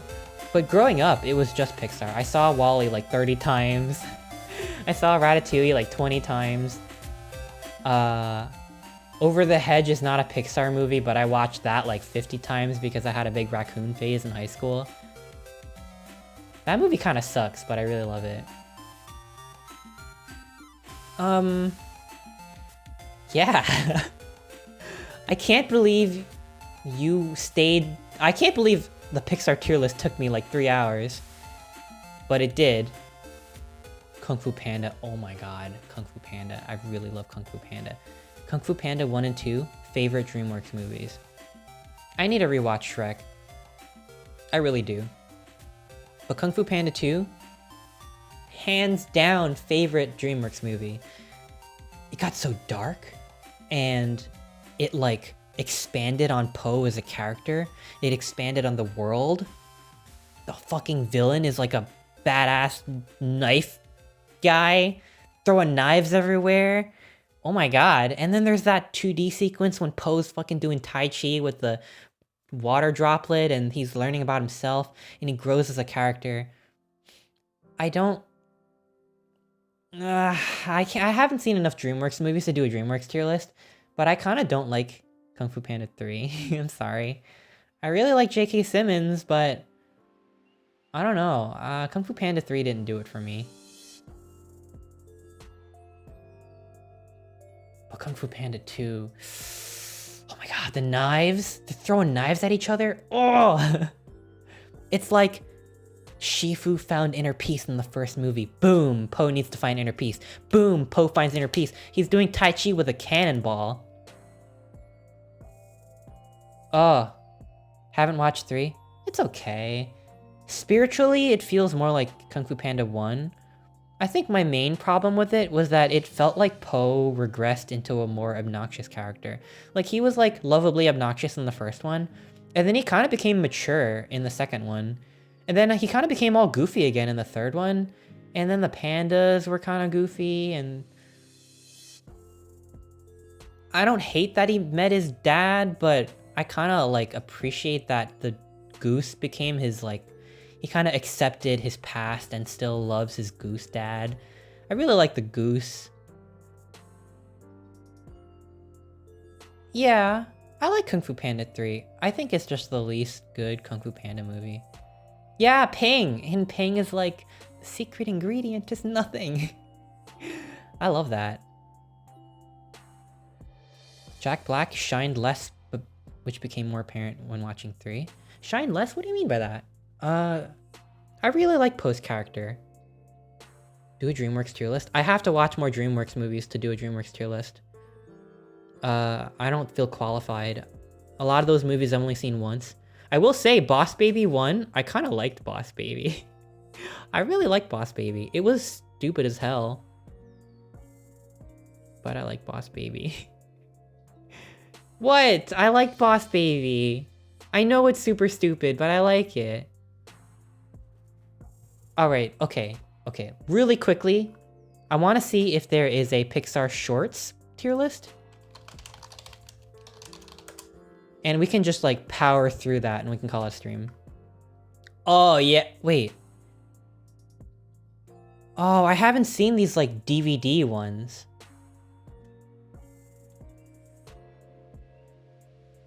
Donald Trump, baby? Donald Trump, baby. Yeah, okay, let's... Okay, I'll blast through this and I'll make a new category for the ones I haven't seen and just put them there because I haven't seen them. So we'll put this, we'll rename these to be S tier, A tier. I want it to be similar to the other one. So we're gonna do this really quick, I promise. Because I feel weird having talked this much today.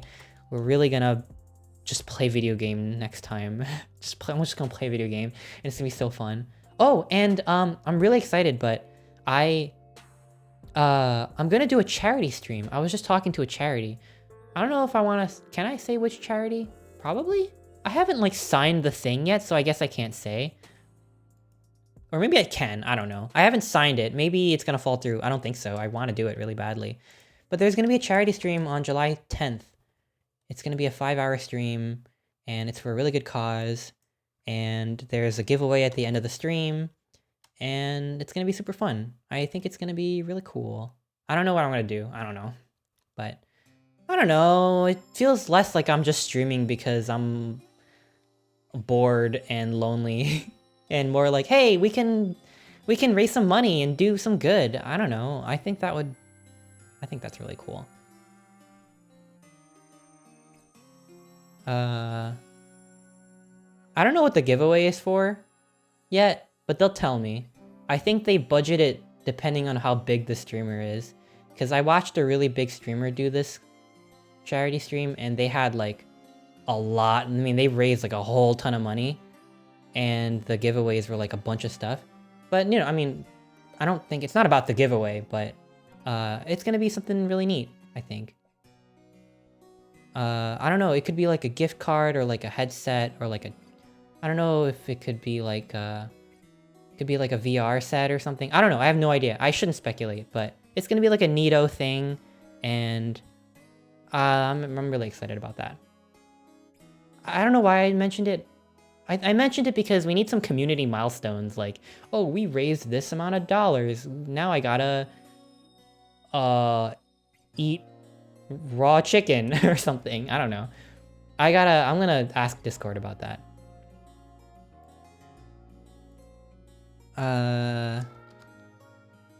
Oh, who's leaving? I gotta head out. Big Fur Gang, I'll see you later. Have a good night. Thanks for hanging out.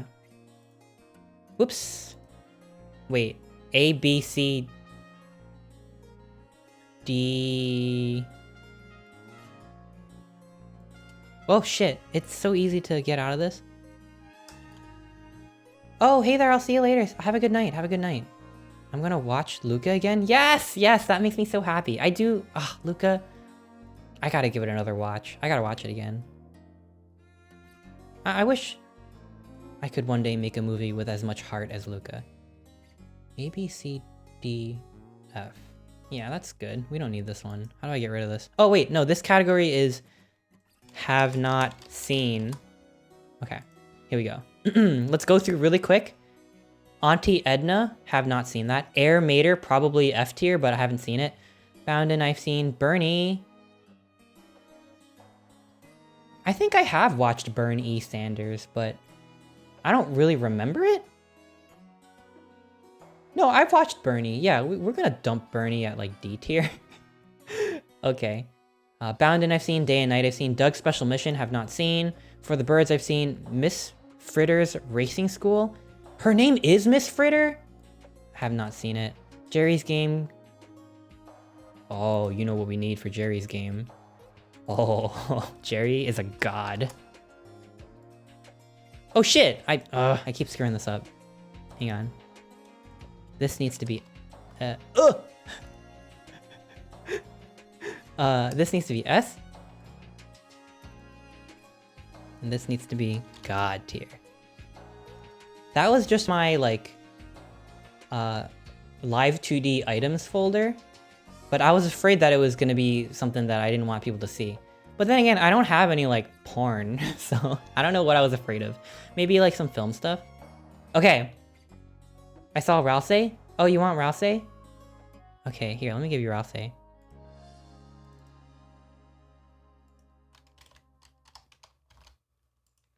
This is courtesy of Icy.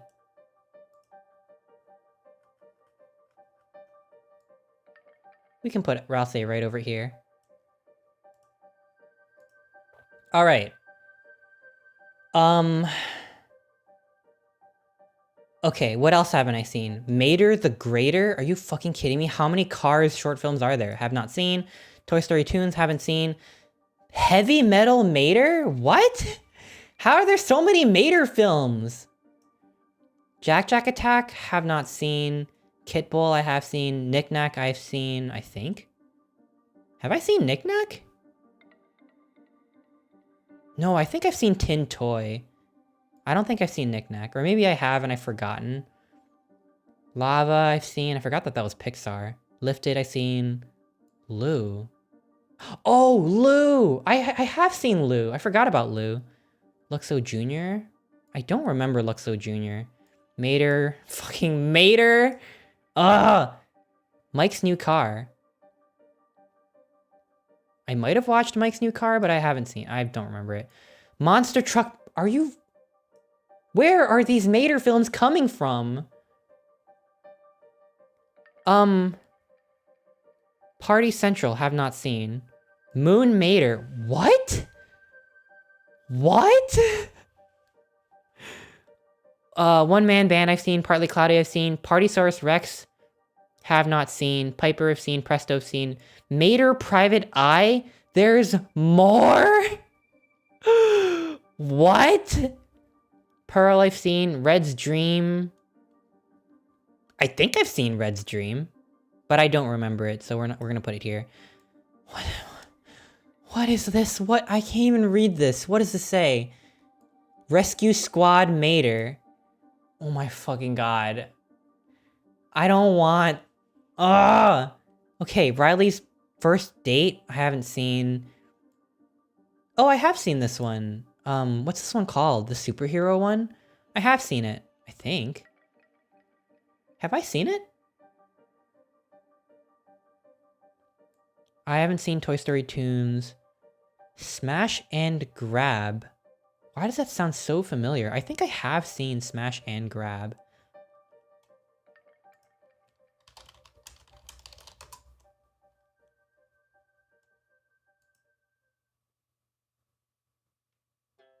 I've seen Smash and... Yeah, I've seen Smash... Wow, this is a Pixar movie?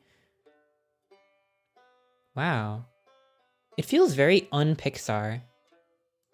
Yeah, I've seen that. Okay. What is this? Radiator Springs? Tales of Radiator Springs? No. Andre and Wally B. I've seen it, but I don't really remember it. I've seen it, but I don't remember it. I've completely mixed up Tokyo Mater and Fast and Furious Tokyo Drift. Is that an insult to Fast and Furious or a compliment to Tokyo Mater? I don't know. I guess I'll keep Andre and Wally B in here because I feel like I've seen it a million times, but I don't remember it. Blue Umbrella is really good. What is this? Oh, it's The Legend of Mordu. Mom, it's just me, bo. Haven't seen it. Another Mater. Another Mater. Another Mater. And Your Friend the Rat. I think I've seen Your Friend the Rat. It's like a little like educational Ratatouille thing. It's like a DVD movie or whatever.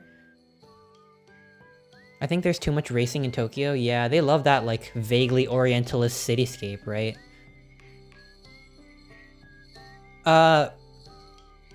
Okay, let's go. Really fast lightning round. Bao. S tier. I love Bao. People fucking laugh at Bao, but they're just being racist. Look, if you laughed at Bao because you were so shocked and you didn't know how to process those emotions, you're not racist. Well, at least I don't know you, but I'm not calling you racist. But I think a lot of the, like the way people responded to Bao was rooted in racism. I'm gonna say it. I really love Bao. It's a really good movie. Bounden? Bound, something, rebound. It's like about, you know, when life got you down and it's kind of weird. B tier, I guess? Day and Night? Fucking God tier. For the Birds? B tier. Meh. It's just a goofy bird movie. I love birds, but it's kind of goofy. I wasn't thrilled about it. That's okay. Maybe it said something to me. I don't know. It just felt so fucking raw. It got so dark. Like they fucking went there. I didn't think they would go so fucking hard for this movie. And I think it captures like an energy and like a cultural slice of this like Torontonian Asian Canadian experience. I don't know. It feels like it feels really lived in for me. And I just like how dark it went. I love when short films go dark. I like dark short films. No, I'm not calling... Like I said, I'm not calling you racist. But I think the way people, like, collectively laughed at Bao... There's a lot of, like, what the heck is this movie? This is so weird. Like, why did he, you know... Like, there was a lot of, like, this feeling that, like... That this was just, like, a completely nonsensical... confusing and strange movie, and I think that there are racial biases that played into that. If you didn't like Bao, no, you're not, obviously you're not, like, you're not automatically racist just because you don't like it. But I think I was, like, paying special attention to the way people consumed this movie. And a lot of it didn't make me happy. You're from Toronto? No, I'm not, but I studied in Toronto, and I know a lot of people felt at home Hey watching this Chris, because a lot of people if were The like, Incredibles is below you us know, or A tier, I will boot here soon until you boot. Not just kidding. Or am I? oh, you missed Bad boy the collab. Pixar tier list. I'm gonna go back to that after I do the lightning round. But no, don't you worry. Incredibles is S tier. I'm sorry, that might have been controversial, but I really feel like there is just sort of like this like cultural alienation that Bao didn't deserve. I know racist is a really powerful word, so I don't mean to like... I don't want to like... I'm not here to insult you, you know, my cherished viewer. I don't mean it that way. I just think that people misunderstand Bao sometimes. And I wish that... Like, I don't think it's the fault of the movie. Anyway, moving on. Which school? I went to Sheridan. Auntie Edna, haven't seen. Okay. Jerry's Game, fucking god tier. This is the perfect movie. It's above Day and Night. Kit Bull, S tier. I really felt it, and it's so beautiful. I love how they draw the cat, and I love how they draw the dog, and I never even had cats and dogs in my life, but I could feel like the love that has gone into this movie. I can't like personally relate to how cats and dogs emote just because I haven't like grown up with one.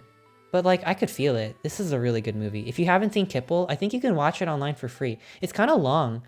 It might be on YouTube because I don't know if it's still on YouTube, but if it is, it's like an 8 or 9 minute movie, I think.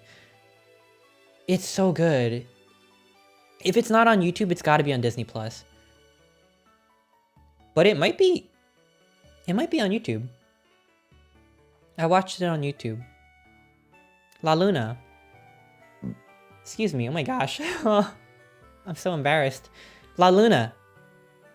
Same director as Luca. And you know what? If you take the N in Luna and turn it sideways, you get La Luca. La Luna, A tier.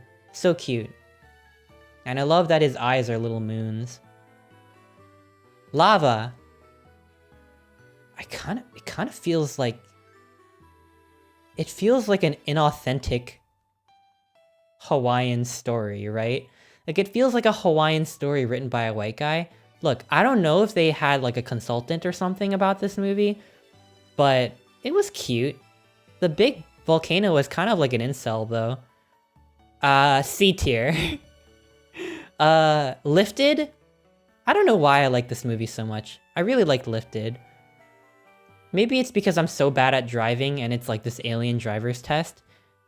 A tier. I really like Lifted. Lou? I can't really remember Lou, but I remember really liking it. What happens in Lou? It's like a missing... It's a lost and found box. Lou was really good, but I wish that I remembered it more. A tier. One Man Band. One Man Band feels like the quintessential animated movie formula. Like, you got like this guy doing this thing and the other guy doing that thing and they escalate. That's like the animated short film formula. And I think they do it really well. We'll put it high B tier, I think. I feel like animation has evolved beyond One Man Band formula though. Like at the time that was like, damn, this is like the perfect movie. Does And your now it's boys like we've seen it crackpots all. You're going through tuberty. VTuberty?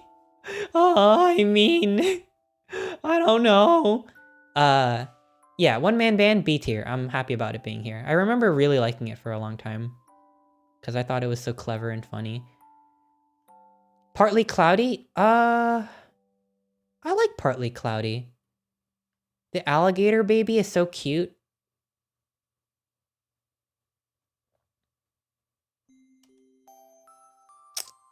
I'm not sure where to put Partly Cloudy.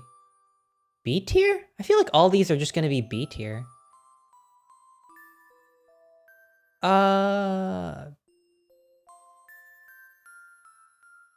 We're gonna put it between For the Birds and Bounden, I think. Piper! Piper is so good! it's so beautiful. It's very minimalistic. And it doesn't have that like animation short film hokiness that I was talking about that I feel like collectively we outgrew. I don't know. Maybe that's kind of a harsh way to put it. I really like Piper. A tier above Lifted. Yeah. Bird on the beach. That's basically what it is. It's a bird on the beach. Presto. I really like Presto. It feels like an homage to like Warner Brothers, I guess. Is that, like that like TV animation. It's not something I really expected from a Pixar short film, but it's so cute. But then again, I don't think it's like better than what it's paying homage to. But then again, it's so flawlessly charming that I can't put it in B tier. Come on. I'm gonna put it low A tier, below Lou, because I don't fucking remember Lou, but I remember liking it a lot. Okay. Pearl. I like this film more than I care to admit. S tier. I really like Pearl. It's kind of like, oh my god, combating toxic masculinity in the workplace. Like, all right, okay, I get it. Another preachy feminist. No, I like it a lot. It's so good. I really like this like idea of just like objects and animals standing in for like, it's like a very malleable metaphor for a certain kind of marginalized person. I like that. That's what Chester is. Chester, big influence from Pearl, because it's a non-human character surrounded by these like broy white dudes. So we're gonna put it in S tier because I really like Pearl. And I went to a workshop when I was at school with the director of Pearl, and she is so cool and so fucking great. I learned a lot. There was a little Pixar workshop where we all got to make like a little story, like a little storyboard, and they fucking ripped me a new one. They did not hold back. Like there were 2 mentors and everyone made like a little story sequence, and they just fucking like,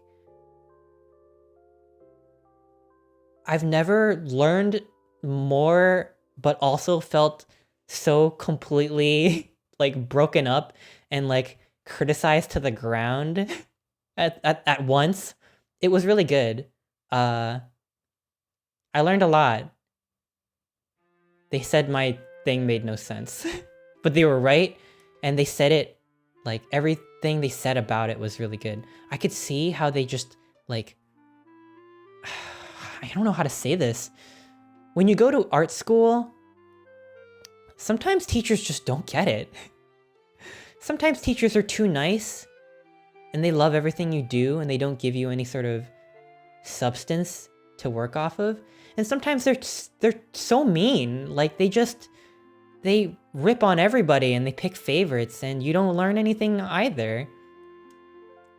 And it's really hard to find teachers that just like say things in a way that click with you. But when I did this workshop, it was like a 2-day thing. They lectured a bit, they gave feedback, everyone sat in front and got roasted on the hot seat. But like everything they said, like it was like they could see your storyboard that you made over the course of like a day or a day or 2. I forgot how long that they gave you for it. But like they sat you down and you pitched your storyboard to them, and it was like they could see your soul. Like they could see all of your artistic insecurities, all of the things that you need to work on, everything you're good at, and they could just like, they took it and like they threw it at you. It felt like they just like took everything that I'm insecure about and everything that I kind of know that I can do, and they just like chucked it at me. Like it hurt, but it was so good. I think that was really good. I really liked that. It was harsh criticism, but you could tell they really knew what they were talking about.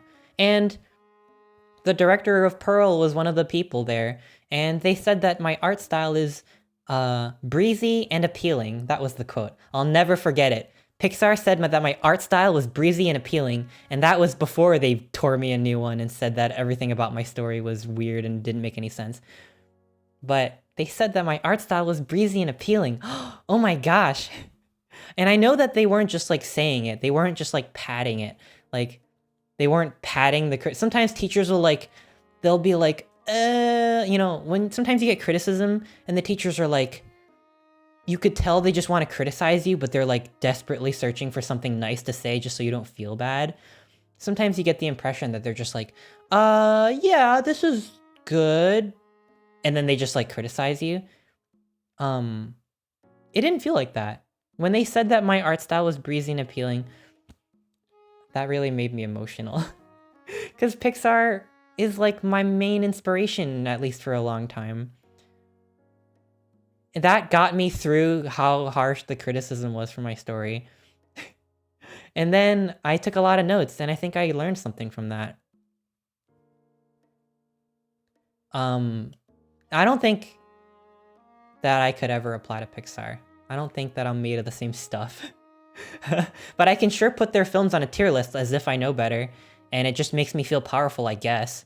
But I don't know. I really like Pearl. Pearl is really good. If you haven't seen Pearl, I saw it on YouTube, but if it's not on YouTube, then it's probably on Disney+.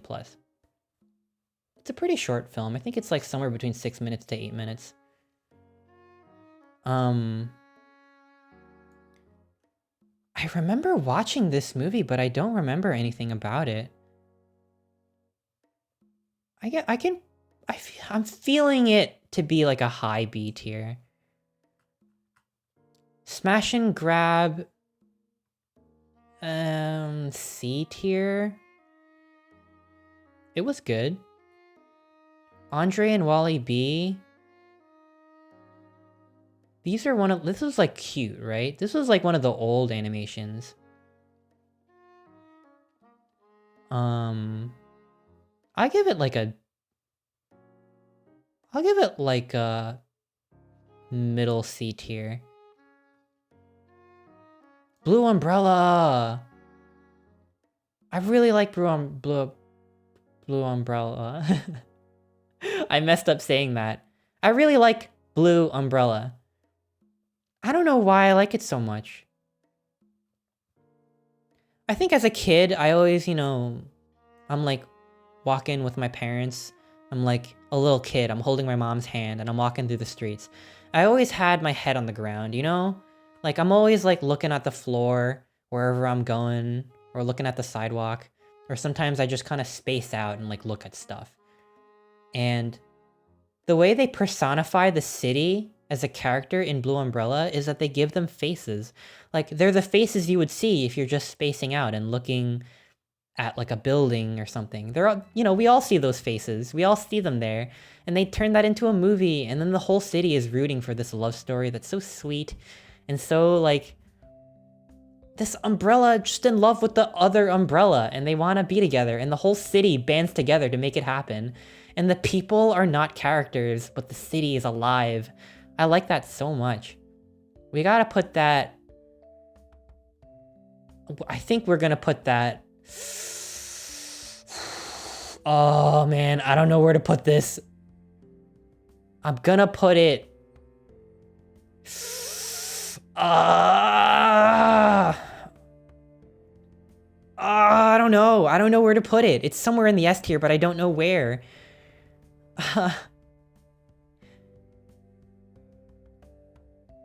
I'm gonna put it above Bow. Fuck it. I said it. I think I really like the Blue Umbrella. I really like the Blue Umbrella. It's just so sweet. You don't have to have the most deep movie in the world. It could just be a love story. But the way they tell the love story is so clever. It's a short film, Like, it doesn't have to... It's just so cute. A lot of people thought that it was live action, but I think Pixar just got so good at graphics that they made a movie that looks live action, but none of the people are characters. That's so good. Yeah, it is straight. It is a girl umbrella, and you can tell because of her eyelashes and her curves. Whatever. I'm not like offended by that. It's just kind of like, okay. If they were gay umbrellas, it kind of feels like... I don't know if I should say this. I wish that we didn't live in a world where gay umbrellas demanded an explanation. Maybe they could have played it ambiguously. They could have made it in such a way that it could be gay, could not be gay, I don't know. But if they were like clearly both dude umbrellas, I don't know how you would do that. Maybe people would be like, wait, what? Gay umbrellas? I'm here for this, but was there some deeper subtext that I was missing? I don't know, you know what I mean? I don't want boy and girl umbrella to be like normal romance, you know? I don't want it to be like the baseline sexuality. But I can kind of imagine, okay, I don't want to get canceled, but it kind of feels like I wish that the two umbrellas were maybe the same shape and they were just completely devoid of gender. They're non-binary umbrellas, okay? It doesn't matter. Really doesn't matter. They're fucking umbrellas, all right? What are you gonna do, huh? Are they gonna make umbrella babies? I don't give a fuck. It's not about that. They're in love. It doesn't matter. But they chose to gender the umbrellas. It's not my favorite decision, but okay, fine. I can stomach that. They're just in love. I don't know. Maybe the umbrellas are trans. I don't care. Like it's just a love story, okay? Like I know that this movie is not the deepest movie out there. It's not. It didn't feel like it was like this big thing. I guess. Where in your portfolio at 3. My portfolio? I have an animation reel at chrisyim.com. Thank you so much for the donation. Holy cow, thank you. Yeah, I wish they didn't put eyelashes on the umbrella. It's kind of like, okay, whatever. Needlessly heteronormative. But it's fine. I really love this movie.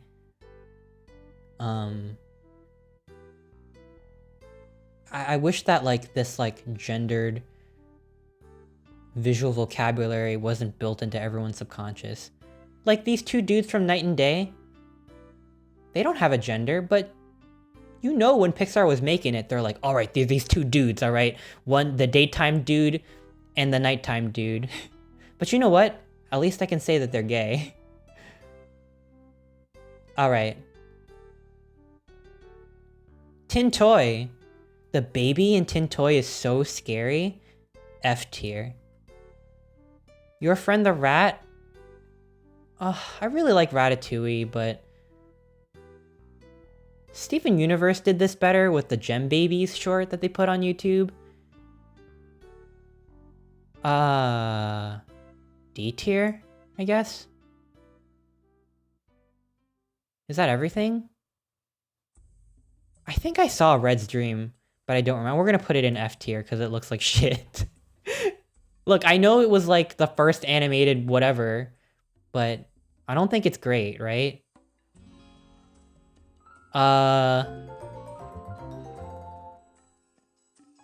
Yeah. Dream? Dream? 8UN, thank you so much for the Prime. Thank you, I really appreciate it. Okay. This is my definitive Pixar short film tier list. I love all these short films, and they're kind of the reason why I went into animation. Jerry's Game is on top, then Day and Night, I really like it. Blue Umbrella, just so sweet. I love that the city became a character, and I don't know, it's like the city is, I don't know, I just like that. I like it. It's abstract. Bao is really good.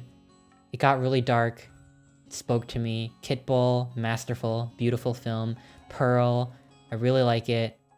La Luna was really good. That's A tier. Piper is next. Lifted is good because it's like an alien driving test. Lou, I don't remember, but I like it. Presto is really good. B tier. The superhero one that I can't remember, I remember liking it. I like the style. One Man Band, solid B tier, really good. Bounden, also solid B tier. Partly Cloudy, really cute. Do I put For the Birds above Partly Cloudy? Nah, For the Birds, because they kind of remind me of Angry Birds, and I don't like Angry Birds, so that means that For the Birds is not as good as Partly Cloudy. Oh, great, I'll see you later. Yeah, I'm about to end stream really soon. I'm just going through the list, and then I'll go through the Pixar list again, just in case anyone came in super late, and then we're gonna call it a stream. Yeah, Angry Birds film, low B tier. Lava. Why did they make the girl volcano like woman shaped? And then they made the guy volcano like a volcano shape. Do you know what I mean? Like, here, let me draw this with a mouse really quick.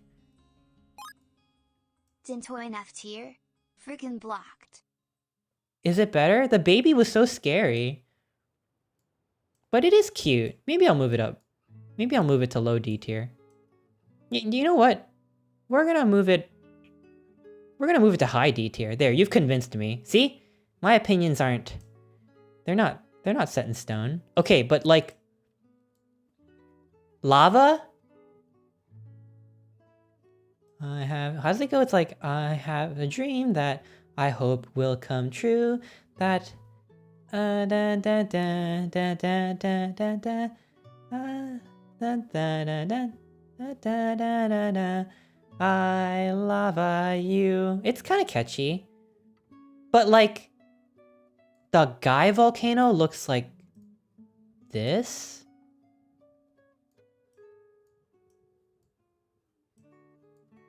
I'm drawing with a mouse.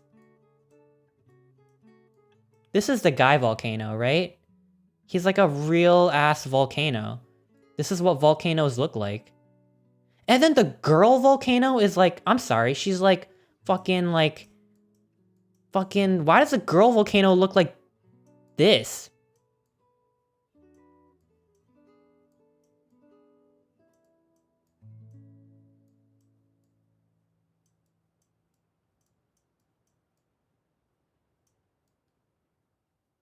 The fuck is this? Huh? Huh? These are not... That's not the same design philosophy. You can't just have a guy volcano look like a real volcano, and then you can't just make the girl volcano look like a woman.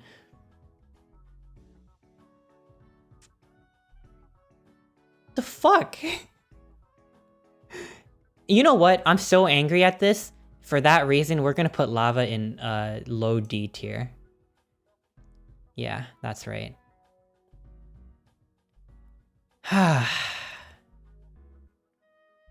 Anyway, Andre and Wally B, really good, really cute. I barely remember it. Smash and Grab, I forgot that it was Pixar, but I do remember watching this. I remember the little robots. It feels very un-Pixar, but kind of cool. Kind of a cool film. C tier. Tintoy is D tier because of the scary baby.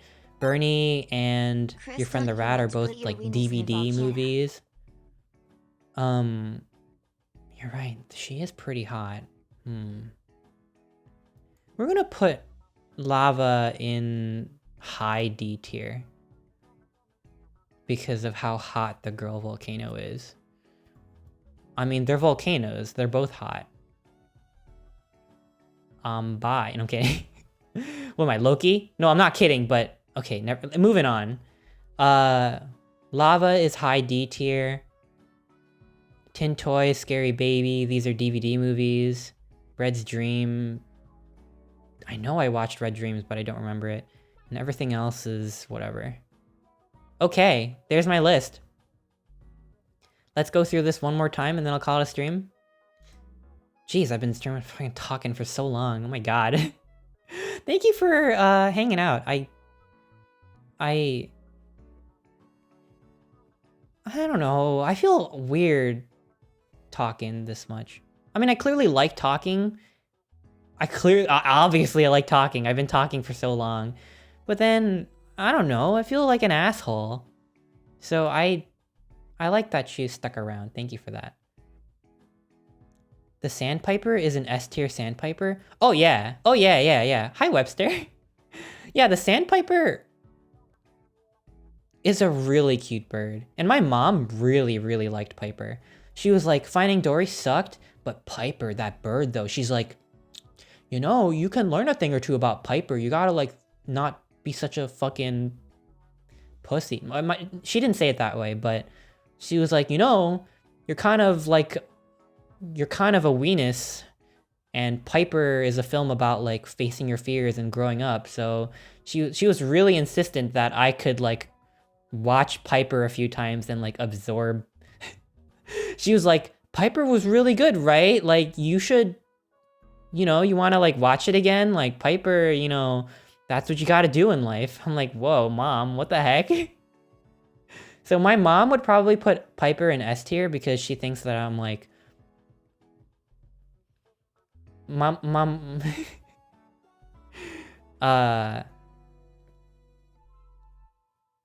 probably do have a lot of growing to do. I'm very, whatever. I'm like maybe I could watch Piper again. I'm sorry, mom. My mom, she doesn't hold back. She says how she feels, and I think that's a really good quality. Piper is really good. Okay, let's go through this one last time, and we'll see if I want to revise anything. But I think I feel pretty good about this Pixar tier list. Okay, here we go. Ratatouille, God tier, favorite Pixar movie. WALL-E, it's pretty close. Man, I talked about these movies so much. I don't want to get into it again, but I really, really like both these movies. I think about these movies all the time. Okay, Incredibles, S tier. I think this is the best superhero movie. Spider-Verse comes pretty close, but I think that's more of like a technical level. No, I really like Spider-Verse. Spider-Verse and The Incredibles, they could fuck each other up. I think they would do battle against each other and be worthy opponents. Maybe I would even put Spider-Verse above The Incredibles. I don't know. But I think The Incredibles, it just has this, like... Oh, it has this, like... you know what I mean? Like, oh, hi, Dot, hi! Ratatouille slaps so hard. Yes, thank you. Spider-Verse is masterful. Yeah. Spider-Verse... Maybe Spider-Verse is God tier. I don't know. I feel like this tier list is a lot of these... The placement of these films are like in relation to each other. And I haven't really thought enough about how Spider-Verse matches up to Pixar movies because I kind of judge these movies off of like Pixar logic, I guess. I don't know if that makes any sense. But Spider-Verse is really, really good. Best superhero movie is Megamind. Megamind is like high A tier, I think. I really like Megamind. Maybe it's like Kung Fu Panda 2, Kung Fu Panda 1, Megamind. No, Kung Fu Panda 2? Yeah, Kung Fu Panda 2, Kung Fu Panda 1, Megamind, then Kung Fu Panda 3? I don't know. I'll do my DreamWorks tier list another day. But okay, Incredibles is incredible. Toy Story 3, shit makes me cry at the very end when they all think they're gonna die. Oh my god. Toy Story 3 is so good. Coco. Oh, Coco. Coco is like... I gotta show this again.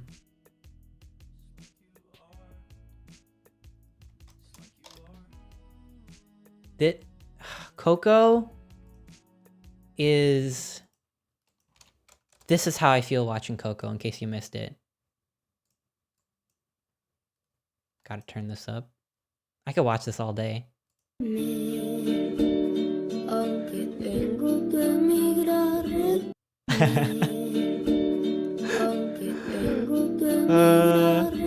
This is so funny. I still need to watch Coco. Please watch Coco. It's so good. Oh my god, Coco is so good. I could watch Coco like over and over again. Oh, man, I love Coco.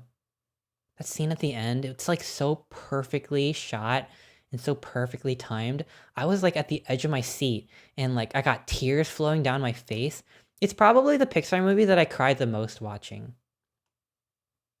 Yeah, it's like by far the Pixar movie that I cried the most watching. Finding Nemo, it does get me teared up, but at this point I don't get teared up anymore just because like I've seen it so many times. but it's legendary. Onward, just a really sweet movie. I got watery at the end. Monsters University, I just really like the college movie genre. I don't know, I'm biased. You haven't seen Coco, Webster? You know what? The reason why I didn't put it in S tier is because it's just like a flawless movie, if that makes sense. It's just a flawless movie. It doesn't have this like level of like, maybe it does. I don't know. I think it's just like a personal story. But Toy Story 3 and The Incredibles, they say something about like family and what it means, like life. I don't know. They just have this like extra dimension to them. Coco is it's so good. I cry. It wanted to make me cry, and I cry, and I'm so happy that it made me cry. Oh, and then they start the end where they start like tangoing around each other, like oh my god, it's so good. And that scene where, oh, I'm not gonna say it. And then when I really like Coco. Okay, where was I? Monsters University is really cute. It really surprised me at the end. Like, it went so hard at the end. And the dean of the scare program is so hot. It's an easy A tier. Luca, such a sweet movie. It's got such a personal touch to it. It's got, I said it before, it kind of has like an indie vibe to it. I don't know if that really makes sense, but it just feels like they really put that heart into it. It doesn't have that like slapstick or that like goofiness that a lot of these B tier movies have. But I love Toy Story 2. Like, I think that it really made me think about the Toy Story universe and what it really started to represent. And I think they added to Buzz and Woody's character. So that's a high B tier. Monsters Inc., just so creative and so funny and so cool. The doors are like portals to like these kids' bedrooms, and it's like just like the talks about like big industry and stuff. Oh my god, it's so good. This is a movie that only Pixar can make. No one would even come close. Bug's Life, just like the quintessential kids movie, just got a lot of charm to it. Toy Story 1, I put it at the bottom of the B tier just because, I don't know, I feel like a lot of these other movies built on it. But Toy Story 1's a game changer. B tier, solid B tier, really good. Soul, I wish that it stayed more about Joe Gardner and less about 22. But conceptually, I really like it. And all of the like real life scenes had such, like, they feel so lived in. I don't know. It just feels like the characters are just like, they're just like talking to each other. It doesn't feel scripted, you know? It's not like contrived. All of the soul stuff feels really contrived, and that's why it's in the C tier. Up made me cry. Really interesting movie. I thought the dogs were a little too wacky, but I like this movie a lot. Incredibles 2, I like it as an epilogue, but it doesn't hold up as its own movie. Same thing about Toy Story 4. But holy shit, Toy Story 4 looks so good. Inside Out, I just didn't really like connect with it, but I thought it was really beautiful. Brave, I just like the way they say mordu. So Brave is high D tier. Good Dinosaur, I just watched it yesterday. I liked it more than I thought it would. Thought it would. Why am I talking about myself in the third person? Chester liked this movie more than Chester thought that they would. No, I like The Good Dinosaur a lot more than I thought. It's brutal though. It's so brutal. Like, the movie just beats you down. Like, this dinosaur can't catch a break. Holy shit. It's only down here because of how bad I felt watching it, because everyone's so mean. But it's really good. It's like a survival movie. Cars 3, it took itself really seriously as a Cars movie, and I can appreciate that. Cars 2 was so goofy that I kind of love it. Cars 1,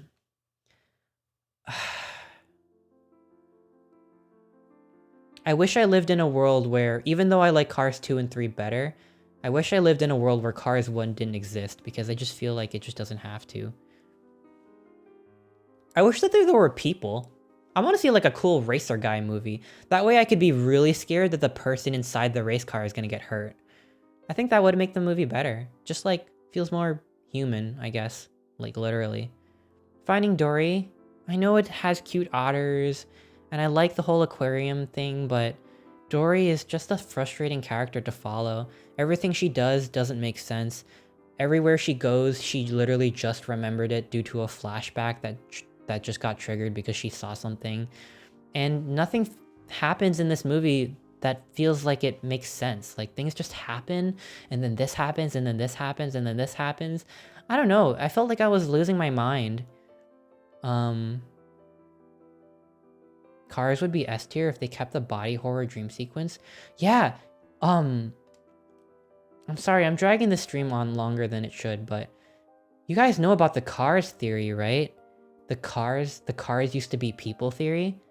Does everyone know about that? You have to know about the cars were people theory. And it's not just a theory. The head of story at Pixar said it. Cars were humans theory.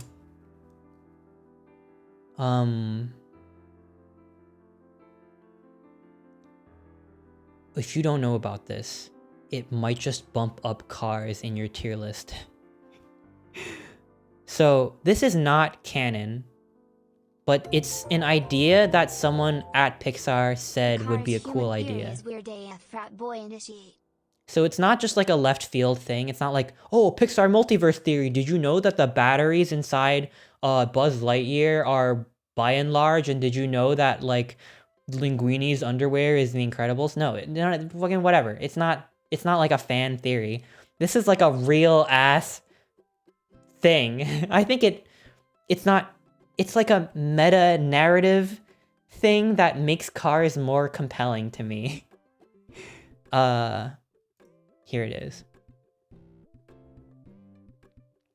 I want to see the full interview.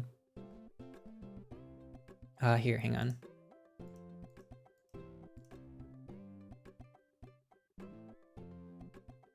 I guess I'll just I don't want to spend too long just like looking at this. I'll just read this article. It's from vulture.com. The world of Cars is full of cars, which is strange because cars are designed to be used by humans. This fact may not bother the children watching the successful series of Pixar movies, but on an existential level, it's a little weird.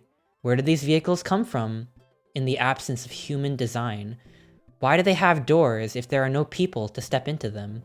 Why do they speak English? Why do they have personalities? Okay, whatever. They can speak English because it's a movie. I don't think... Okay, whatever. But it is weird, right? Because cars are... Anyways.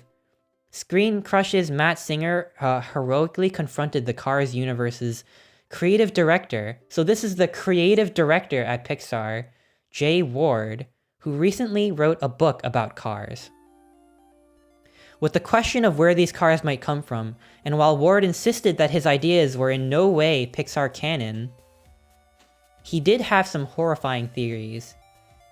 So he says, this is the creative director at Pixar, he says, if you think about this, we have autonomous car technology coming in right now.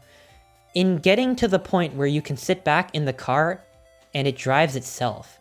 Imagine in the near future, when the cars keep getting smarter and smarter, and after one day they just go, why do we need human beings anymore? They're just slowing us down. It's an extra weight. Let's get rid of them. But the car takes on the personality of the last person who drove it. That's a quote from a guy at Pixar. How interesting. As a post-apocalypse. Just like how WALL-E is horrifying if you dig beneath the love story, Cars is horrifying if you dig beneath the movie. You have to swim past the diegesis and the the extra diegesis, you go into, it's just into why, like, you're like, why cars? I don't understand. This movie is just a cash grab. And then you dig a little deeper, and then you think about the school bus from Cars 3, Miss Fritter or whatever, and how the school bus is like a messed up school bus. And you're like, oh no. Oh my god. Oh my god. And for that reason, we're gonna bump up Cars.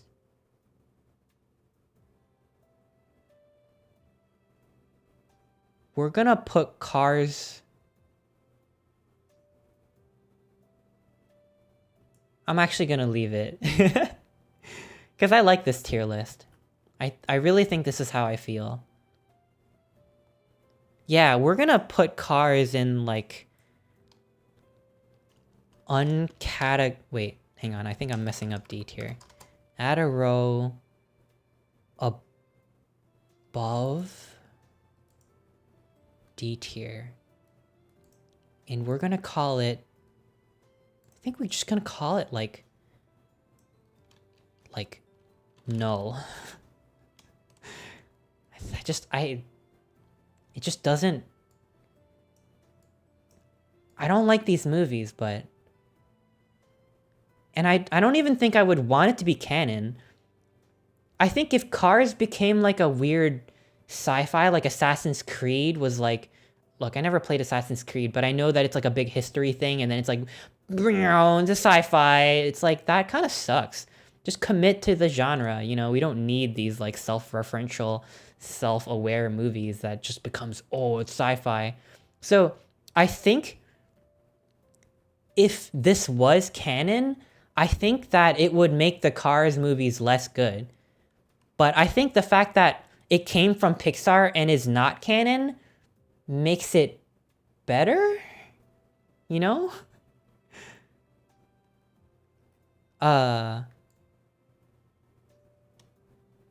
Like, it could never be canon. It shouldn't be canon. But they thought of it, and they didn't do it because of how powerful it would become.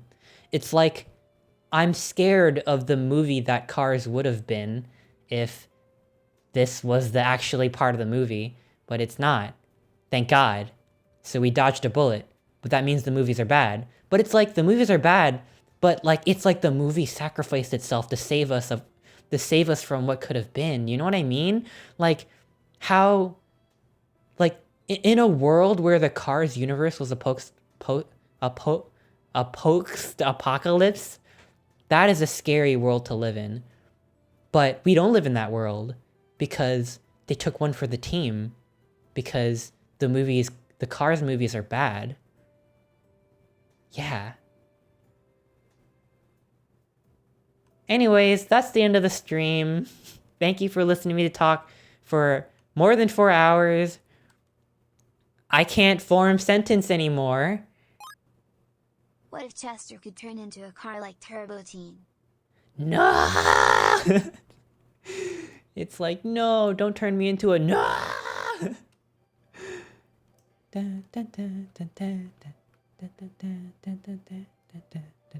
Okay. I'm gonna see if anyone's streaming right now. Oh my gosh, I'm being booped. I was really scared today. Wait, you can't hear the music. I could hear the music, but you couldn't hear it. I turned it off. I was really scared today because I went on that whole hour-long rant about, like, people shouldn't harass artists, and then I started talking very vaguely and generally about what representation means. It's such a big topic. I don't know what I'm talking about, but I was paralyzed all day just thinking about it. And I was scared that people were gonna get really mad at me, and maybe they are. I haven't checked my Twitter yet. I don't know if I have any angry DMs or whatever, but I got so scared. I turned off clips, so no one clipped this stream. I turned it off because I was scared that people were gonna, like, clip a part of my rant out of context and then people were gonna come after me. I was genuinely really terrified. But Everyone here was like super nice, and I feel better. And I don't know. It means a lot. Thanks for sticking around. I don't know. It wasn't like the most fun thing to talk about for an hour. And I'm here to entertain. That's what I'm here for. I want to be entertaining.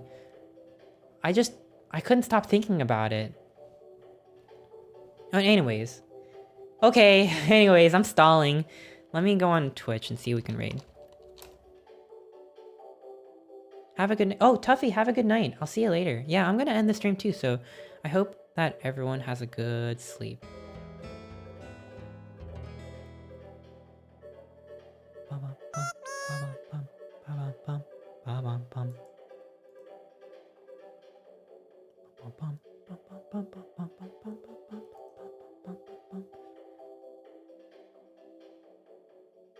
Oh, Bug is streaming. I don't know how much longer she's gonna go for. I haven't rated Bug in so long. Bug's streams are just like, they're just streams that I like really try hard not to miss. I really love Bug's stream. If you aren't following Big Nose Bug, please do. You won't regret it, I promise. They're very chill, they're very cool, they're very funny. Bug is super sweet, and it looks like she's on a BRB screen right now, but I'm sure she'll be back really soon. So I'm gonna pass y'all over to Bug's stream. I hope everyone has a really good night. I thank you so much for spending time with me. There's a lot of cool stuff in the works. I'm really excited. And I don't know, maybe stream tomorrow. Maybe big Minecraft collab tomorrow. I don't know. I mean, yeah. You know, I saw Notch tweeted recently that Minecraft is dead. Well, first of all, Notch can suck on my eggs. And second of all, wait till you see Minecraft tomorrow. A lot of people on the board of trustees are going to be playing Minecraft, and we're all going to be on a big Discord call together. It's going to be really freaking cool. I am so excited. I wanted to play Minecraft again for so long. I don't know how long I'm going to go for tomorrow. It depends on my energy level. But I'm really glad that this like whole big Minecraft collab that's been swimming around in our brains for such a long time is actually happening. Yeah, so I'll see y'all tomorrow. And I'll see you tomorrow, Webster, too. Oh my gosh, I'm so excited. Okay, raid time.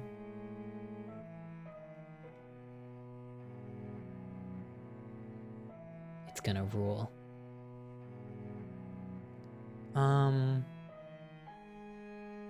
But hey, I'm really excited.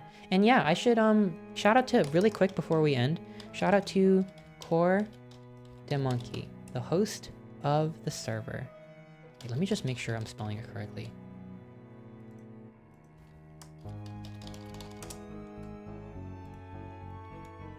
Yeah, so you know, it's not my server, it's Core's server, and I am honored to be part of it. So I'm really excited. It's gonna be my first time hopping in tomorrow, so shout out to Core. Okay, goodbye everyone, I love you all, see you soon, bye! And...